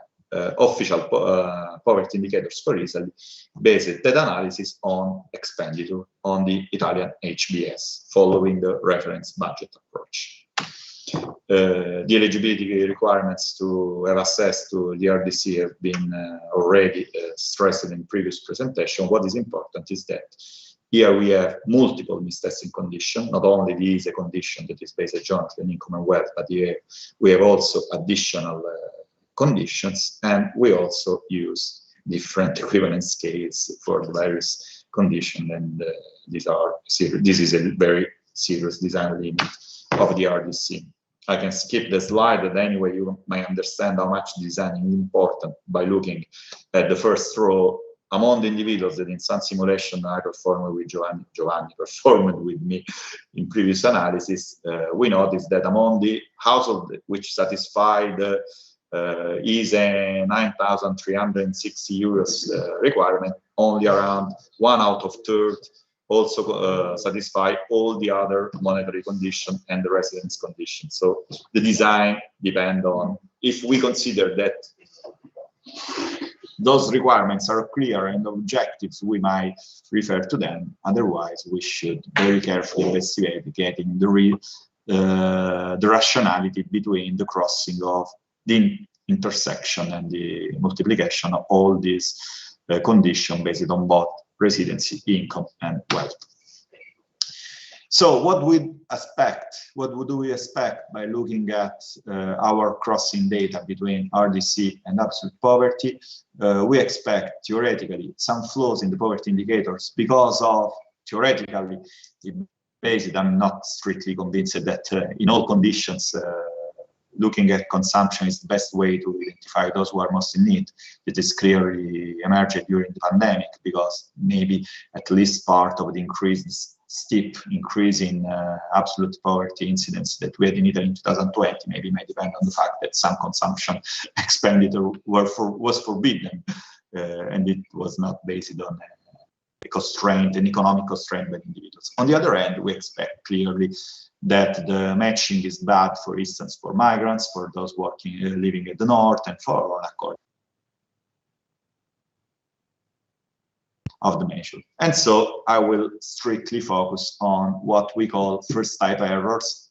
That means absolute poor individuals which do not receive or are not eligible to the scheme, and second type error, which are non-poor individuals according to the ISTAT indicator, which are instead receiving the RDC. The step forward we do in that paper is trying to discuss what are the reasons behind the two types of errors, also in terms to analyze how much serious are these errors, avoiding the standard type of drawback from my point of view that all individuals who become in second type errors are considered as a clear signal of targeted inefficiency of the measures, and on the other end for the first type of error. So the data, I already discussed the data, so we merged these two important sets of data, the survey from HBS and the administrative information from INPS. So the strength of our data is that we do not have to simulate the recipiency of RDC and other welfare transfer. The literature about consumption poverty consider that consumption poverty is better because income data usually underreport monetary transfers if we use administrative data on monetary transfers. Of course, this issue is not a stake here. And on the other hand, we have detailed information of each type of consumption expenditure provided by HBS. On the other hand, we have some weaknesses, unfortunately, huge weaknesses, because first of all, ISE is not reported by all individuals, because in Italy, unfortunately, we do not have the universe, a database where ISE for all individuals is reported, is measured. ISE is auto, individuals self-select themselves to report ISE. And also, administrative data do not report all income sources, capital and business income, and we may also have information about wealth, of course. And we may also have a problem of underreporting of labor income, especially for self-employed, for some categories of self-employed in administrative data too. Anyway, to consider the overlap between RDC and the other type of benefit, we assume that 100% of minimum income benefit is spent by the individual, so we consider absolute poverty rate, status before the possible recipiency of RDC. We have a problem that in our data set, only 72%, 60% of the individuals fill the ISE declaration, but as expected, the ISE declaration is much higher. The frequency among the poor, it is 60% versus 30% in the following part of the population. Anyway, we proceeded, and Giovanni made a strong effort about that, to impute for all the other households each component of the ISE in order to produce especially the wealth component of the ISE, because the income component of ISE is much easier available in our data. So first general idea is how much related are income and consumption in our data. The answer is not so much, but anyway, there is a clear correlation, but it's not a perfect correlation by simply looking in our data set where we are not able to have information of all sources of disposable income, and so some disposable income sources have been imputed. We have, if you look at the principal diagonal, we do not have a perfect correlation at all between consumption poor and income poor, and it is a well-known issue in the literature. Even if we measure absolute poverty by using the data on incomes in our data set, applying the ISTAT lines to incomes instead of consumption, we may find that the correlation is very weak. Among the poor, that are more or less 16% of the population, only 2.4%. So less than 20% of the individuals are jointly income poor and consumption poor. And this is a very first issue that should be considered. It might be also based on some limits on our data, but it might not be the only answer about that. And so this is maybe our main results of our descriptive analysis. That is the crossing on the left-hand side panel. You see the crossing between poverty status as defined according to expenditure and according to HBS data, and recipiency of minimum RDC. On the other hand, on the right-hand side, we have the crossing between poverty status and eligibility, where for around 1/3 of the household, the eligibility is also based on our imputation of the ISEE.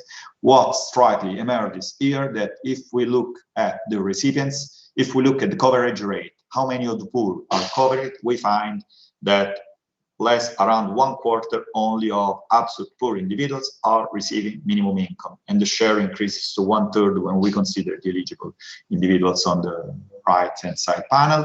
On the other hand, among the recipients, we have that a bit less than 60% are not poor according to distant indicators, and among the eligible, 70% are not poor.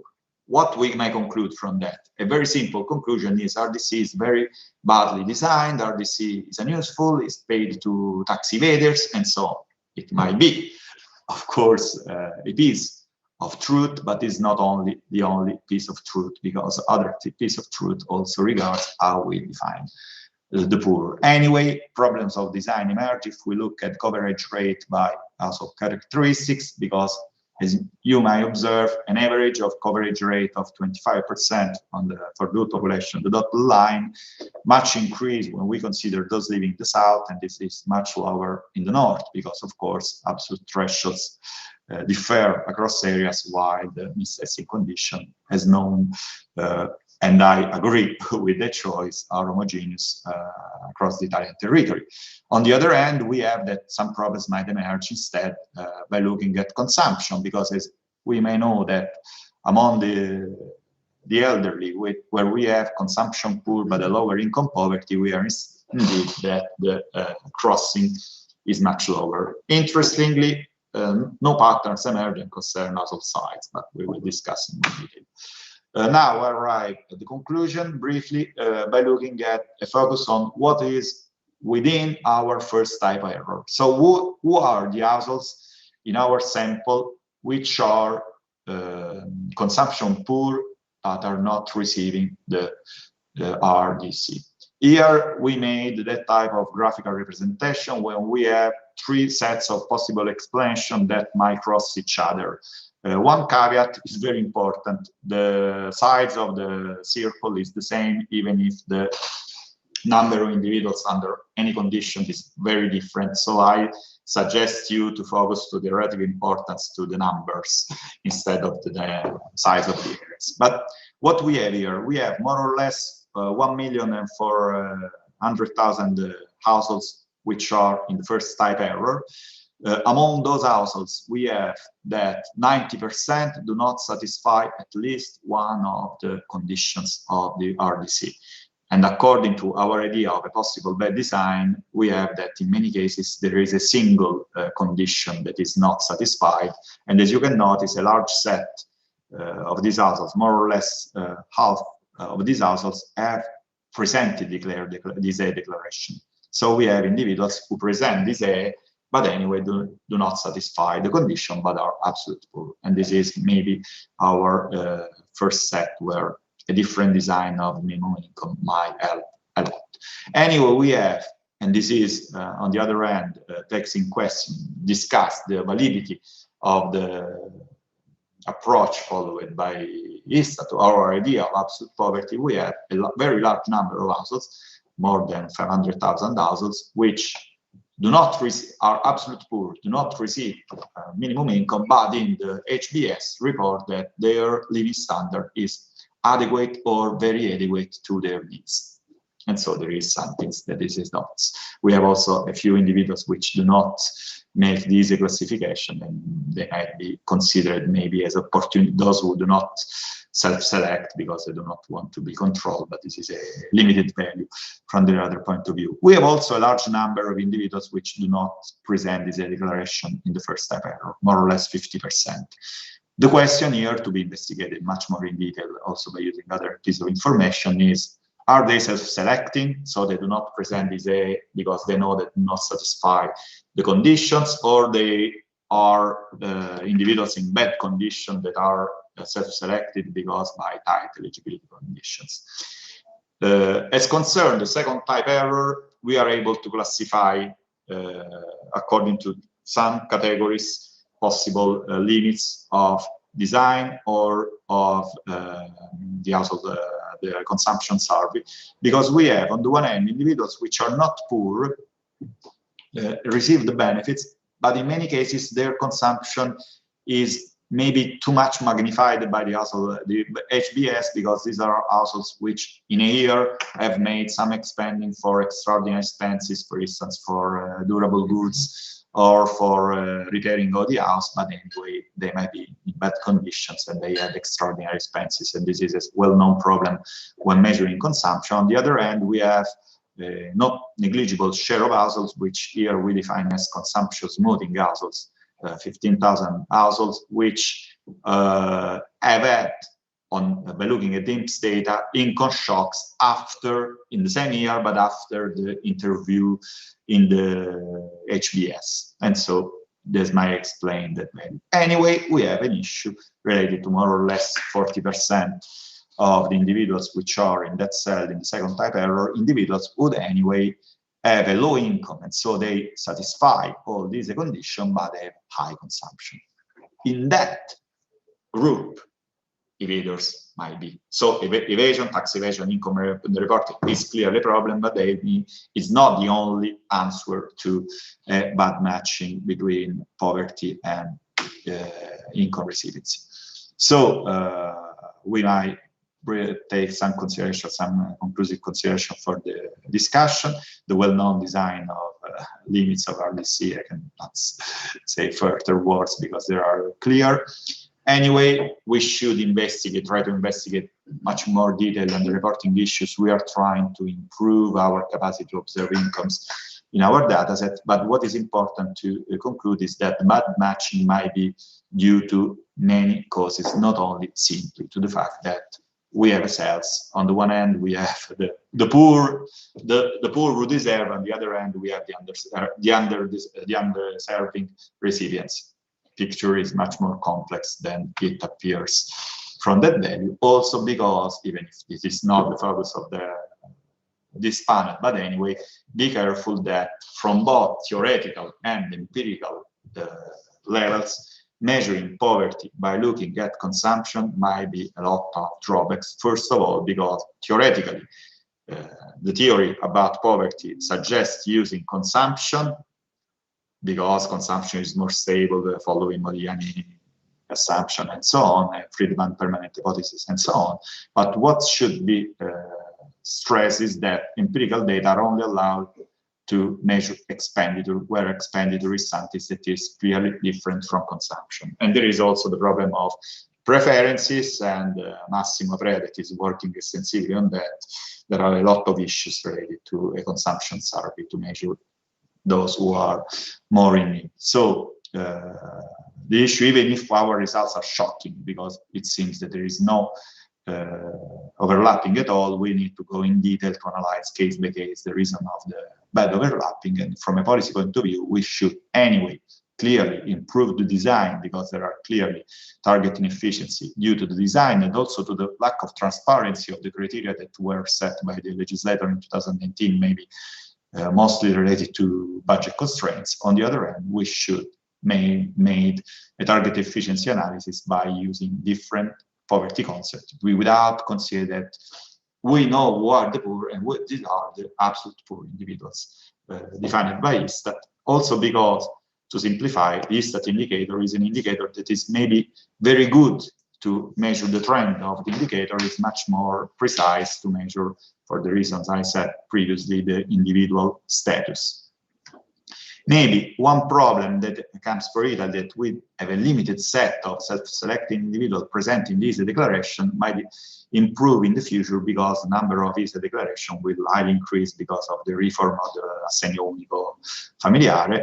And anyway, future research should try to better match both consumption, income, and wealth data, also in case providing matching with the USILC consumption data and other piece of information. Thanks for the attention, and I look forward for all reactions.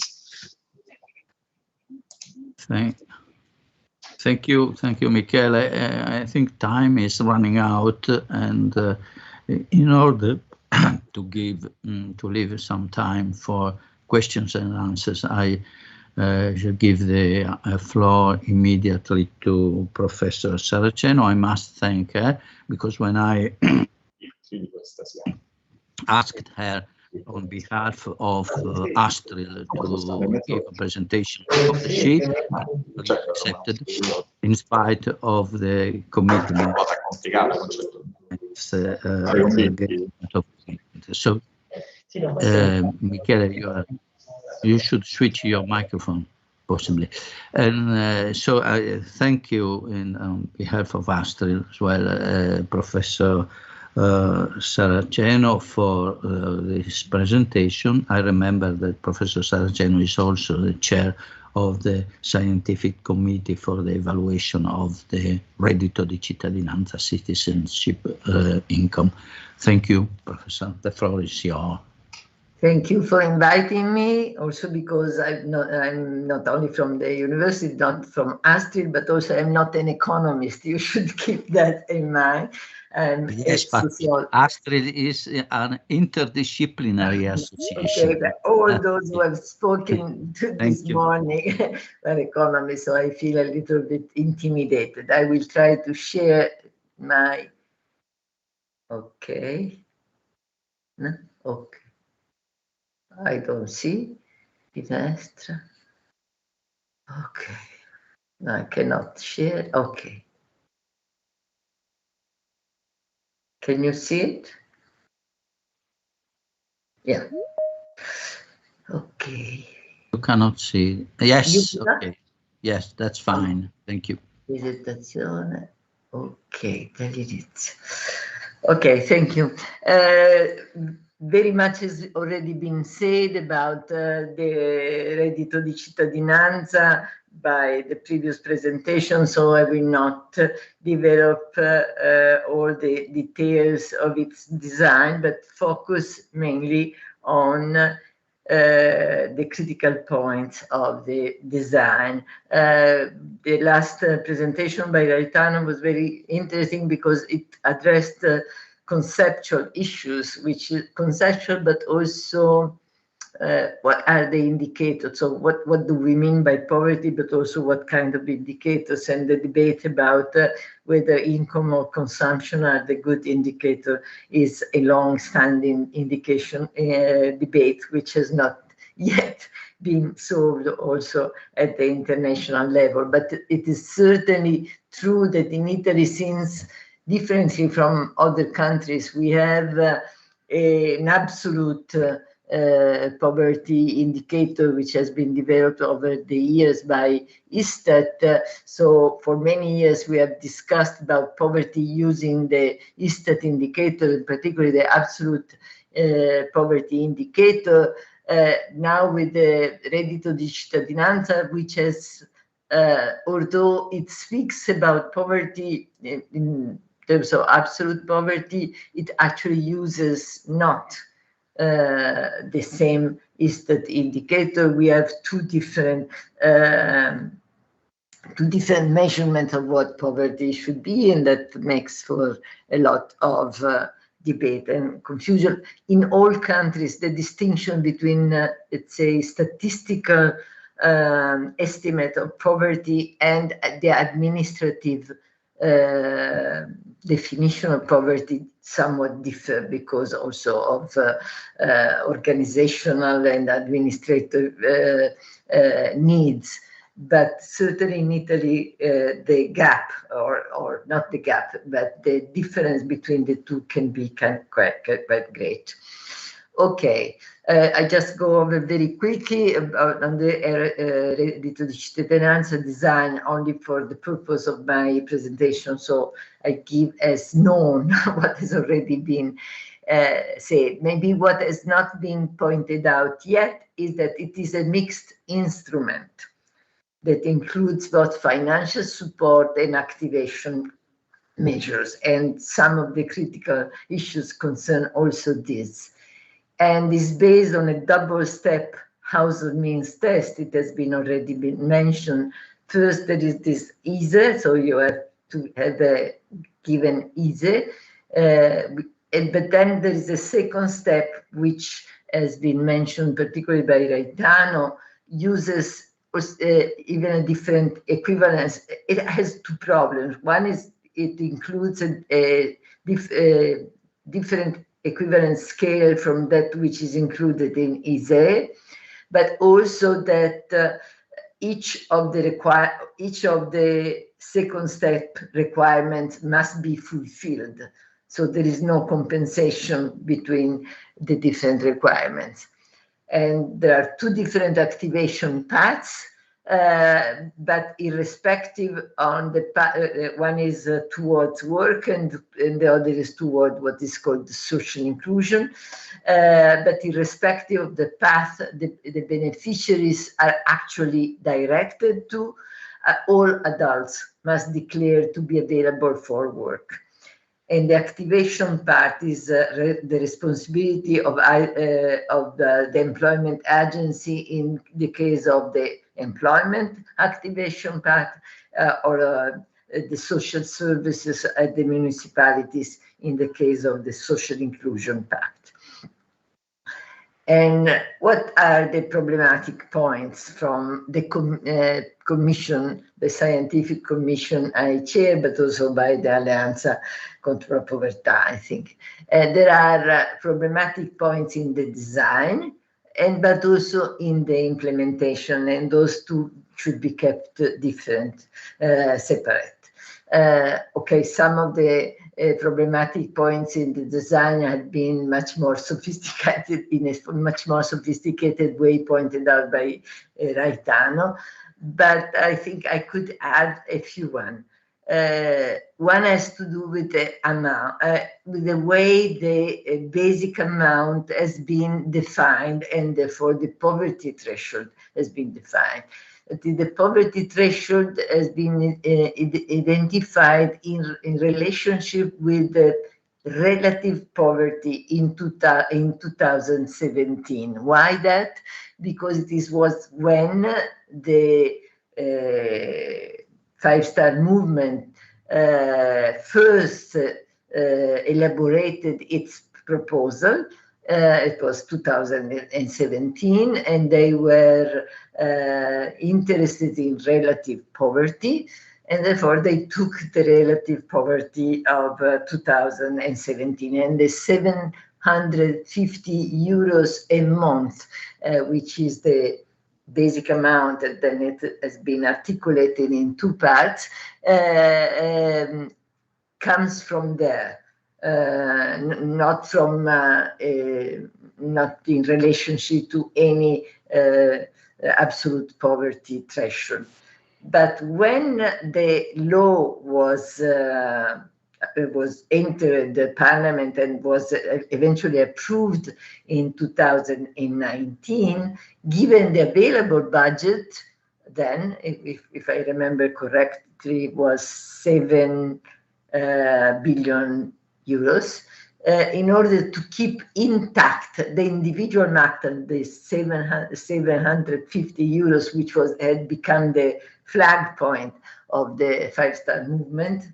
The equivalence scale used in the second step not only is different from that which is in the ISE, but it is highly disadvantageous for households with children and for households with for large households, because children have a coefficient which is half of that of the adults.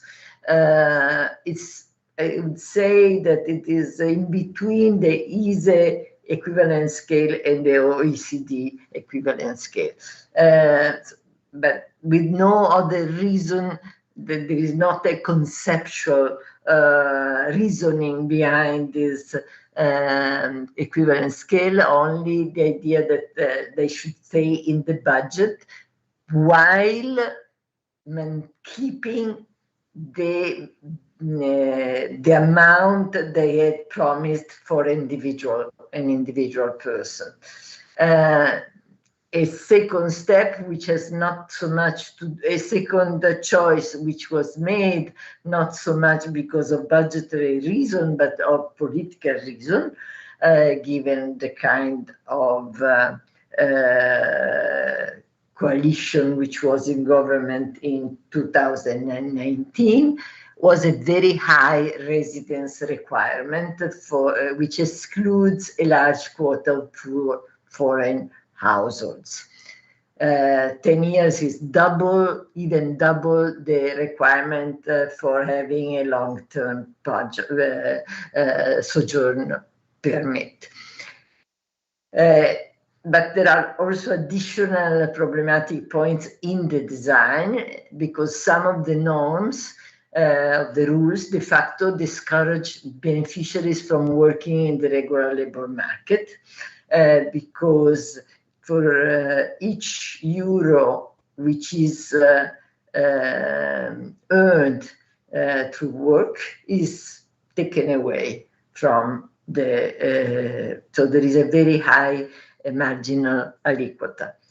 And some of the norms, in addition, are absurd or even counterproductive. For instance, there is an obligation to spend all the money within the month. Otherwise, the following month, the amount which is not spent will be taken away. The reddito di cittadinanza will be reduced in proportion, which is absurd and even counterproductive, because there is no incentive to save, no incentive to plan spending over the year, and also it ignores the fact that not all expenses are monthly expenses. So, and not every month one has to buy the new shoes for a child, or has to buy, or to call the repair to repair the washing machine or something like that. Okay. But there are problematic points also in the resources for implementation. As I said before, the activation part is divided depending on the path from between the employment agencies and social services. The employment agencies in Italy are understaffed and often lack the needed skills for active labor market policies, and even more so given the characteristics of most beneficiaries. That is, as I think Daniele Checchi said in his presentation, most of the beneficiaries who theoretically should be ready for work have very low skills, often have been distant from the labor market for a long time. So they are people difficult to employ. So they need an extra investment and extra resources in order to become eventually employable. Therefore you need professional skills in those who are supposed to help them to become employable. There is also great territorial heterogeneity in the organization and skills and ability of the employment agencies, and also in the social services. And the recourse to the navigators, which is the strange professional figure, which was introduced precisely because there was an awareness that the employment agency were not ready to face the new responsibility which was given to them with the reddito di cittadinanza. So the navigators who were employed were totally detached from the employment agency or the cooperation with the employment agency, which was it with whom they had to work, because everything had to go through the employment agencies, was left to the employment agency themselves, so to the decision whether they wanted or not to cooperate with those navigators, who therefore were left to some degree alone. And in one region at least, there was really no collaboration because of the decision of the president of the region to cooperate between the employment agencies and the navigators, because we have to work with the autonomy of regions in this field. Sorry to interrupt you. We are not seeing the right slide thing, I think. No, we are. I see my slide says problematic points in the resources for the implementation. Do you see this? No, we see the RDC design. Really strange, because I see. What can I do? Okay. This is a technical point. I don't know. Now I can see the right slide on my, the one that you sent to me, but not in the connection. I don't know what to do. I will interrupt and then start again. Very strange. Sorry, I maybe see it. So. Okay. Chiara, you went to full screen, and but you shared not the full screen version of the PowerPoint. We were still seeing the reduced size of the slide. So you were probably. I don't know. Let me see if I do like this. Okay. Okay. I do like this then. Do you see it now? I don't. No, what? No, we cannot see anything now. Just a blackboard. Very strange. Okay. Let's see. We can see Michele Raitano's face. Which is a nice seeing. Now? Yes. Okay. Yes. Yes. I exit the full screen. Okay. So problematic points in the resources of implementation. I think you heard me anyway. And I spoke about the problematic, the critical issue of the employment agencies, but also there are problems in the social services department. Yes. Both because I mean the mass of new clients, let's say, that arrived to social services because of the minimum income was very large and to some degree unexpected, which is a good thing, because it means that for the first time both employment agency and social services encountered people who probably needed them, but who had not been contacted before, had not been seen before. But in order to meet this new kind of clientele or of, you needed more resources and probably also different professionality. And as probably even more than in the employment, with regard to the employment agencies, also social services had a very heterogeneous development across Italy, across not only regions, but even municipalities. There is not not even a minimum standard, let's say, for a, let's say, social worker population ratio. Now they've tried to introduce it, but we are still very far from it. In many cases, they hired new people on a temporary basis in order to face this kind of new needs. In addition, there is the governance of the whole system, particularly with regard to the social exclusion path, which includes also cooperation with the third sector and so on, is very complex. With regard to these issues, so not entering in the conceptual definition and so forth, and the indicators, what are the scientific committee's proposal?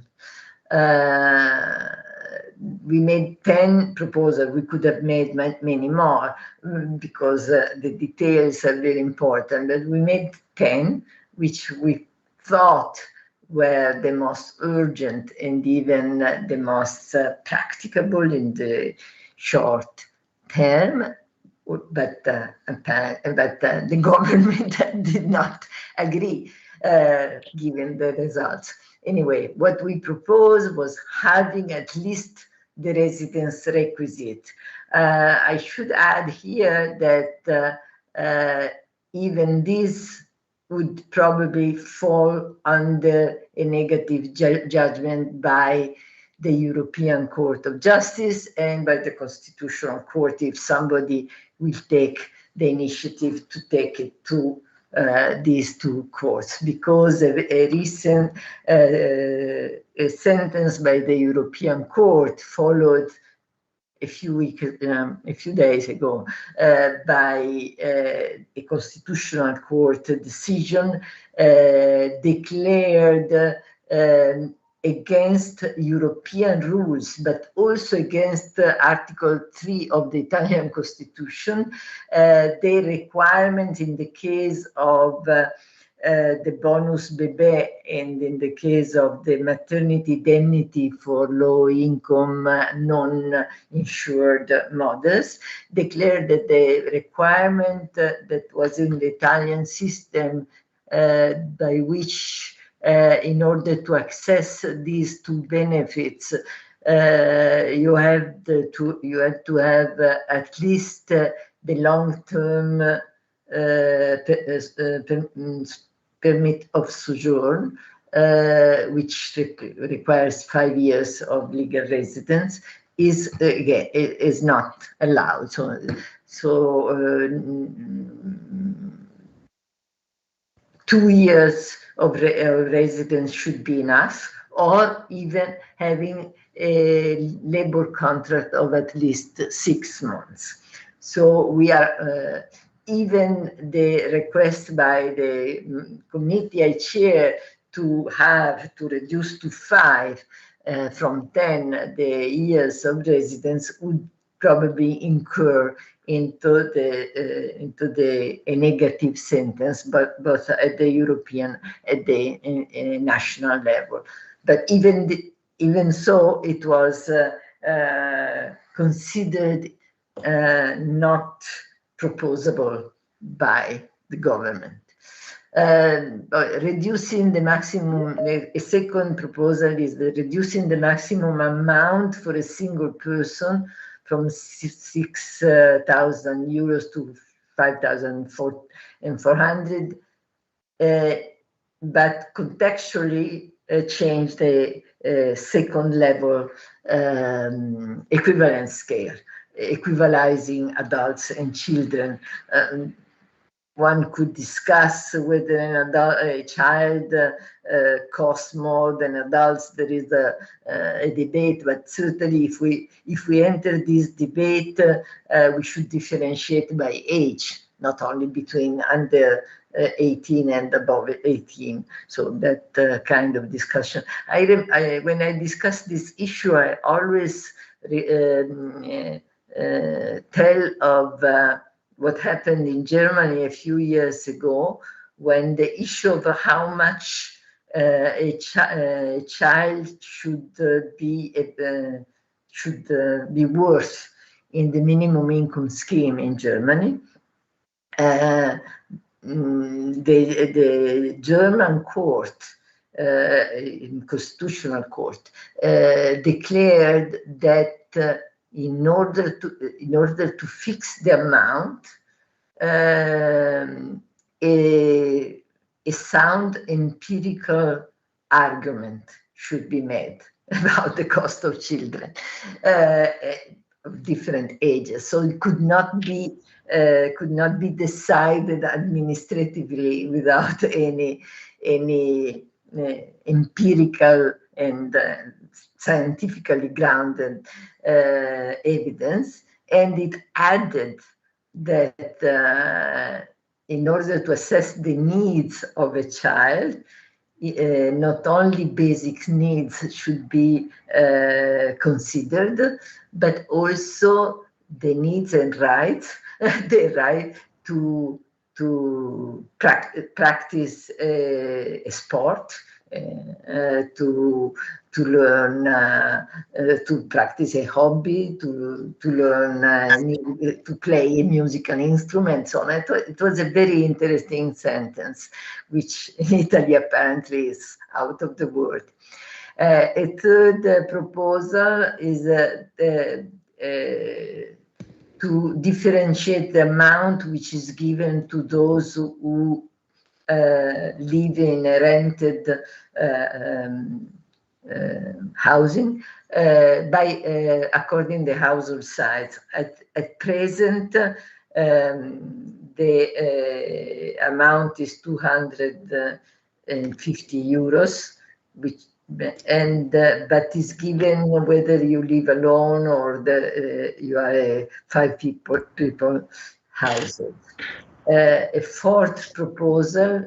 Professor Saraceno, we have only 5 minutes left. Okay. I think that we will be cut off. Okay, so I will go quickly. In order not to penalize the working poor, we suggest that the working income should be considered only at 60% until an income threshold is reached. By the way, this is the same proposal that the Commission on Poor, on the Working Poor has just made.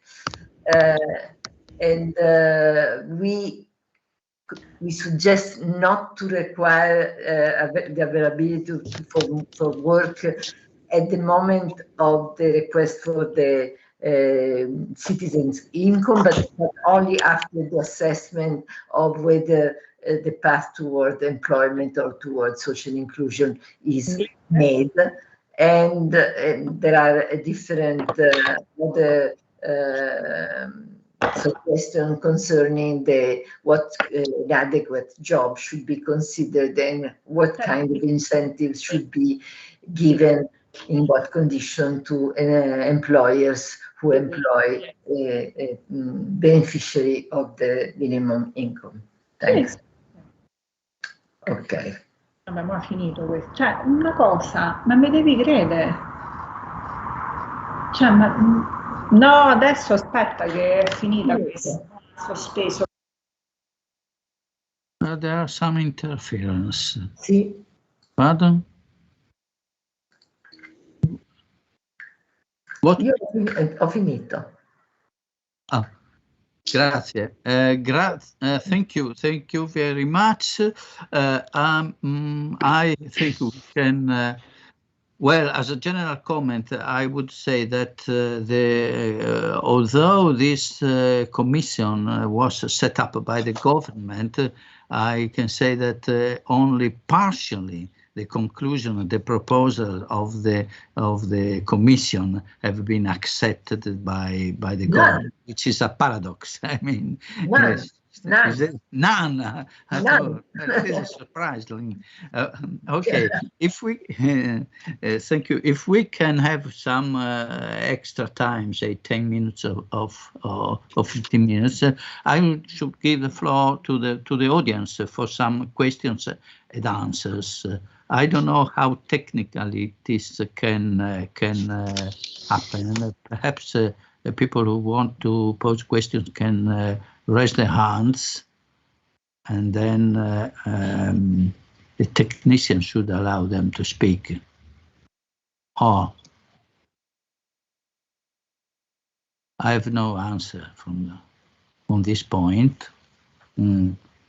So maybe Sebastiano, se non ci sono sì. come dire, interventi, posso farne uno io. Sorry, if there are no comments from outside, audience, can I there say are something? some intervention from the speakers as well. Okay, go on. Okay, thank you. Pasquale, a few minutes. I was very happy to hear the presentation by the colleagues. Very high quality and very high contribution by Maria and Daniele concerning the impact of the RDC on some very important characteristic of human development, for instance, and from the policy approach of Professor Saraceno, the disappointment of not having at the end those change in the previous budget law.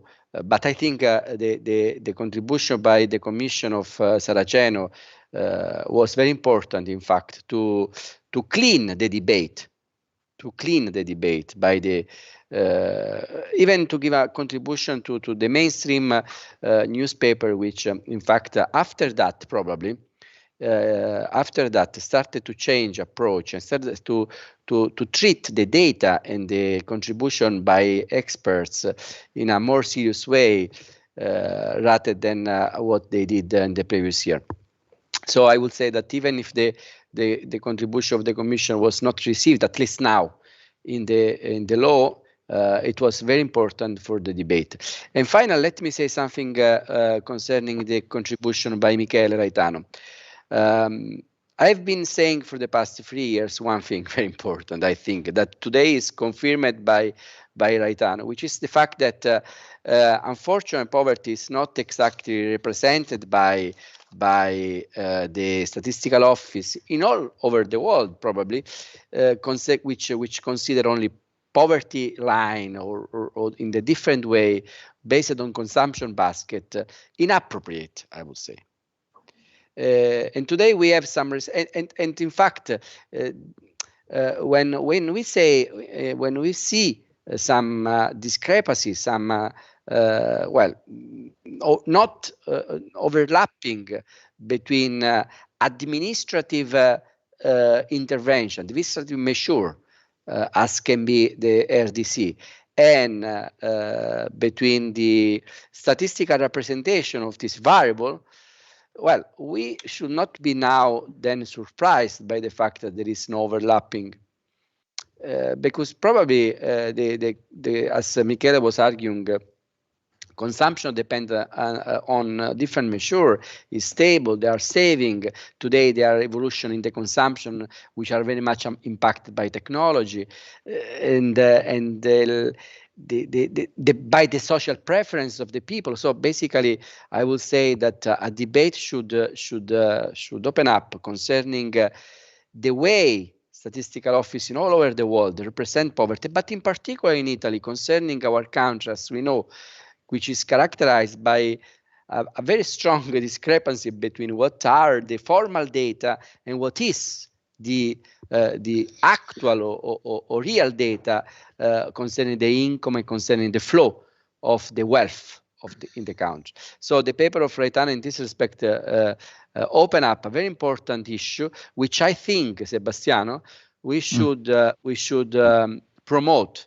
And I say to you as well, in particular, as you are one, chief of an important public research center, which probably could give a contribution. And I would say that as well, our institution, Daniele, INPS, should make a proposal in the direction of increasing the debate concerning the measurement of social provision or poverty line, which need to be improved.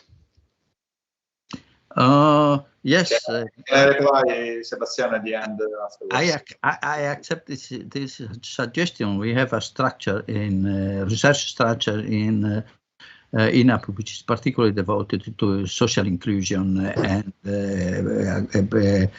measures against poverty and so on. So we organize something. I should add that if we were able to measure correctly the dimension and the size of consumption and to compare it with the income declaration report, and we could probably have a strong tool to identify the tax evaders. So it is crucial, the point of correctly assessing the expenditure in consumption.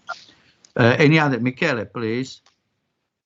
Very briefly to answer to the interesting points raised by Pasquale. There is one issue. The ISTAT has now appointed a scientific committee to revise the absolute poverty indicator from different point of view. Also, me and Chiara and a lot of other colleagues are in that committee, and so there might be a joint work also from that point of view that might be interesting too.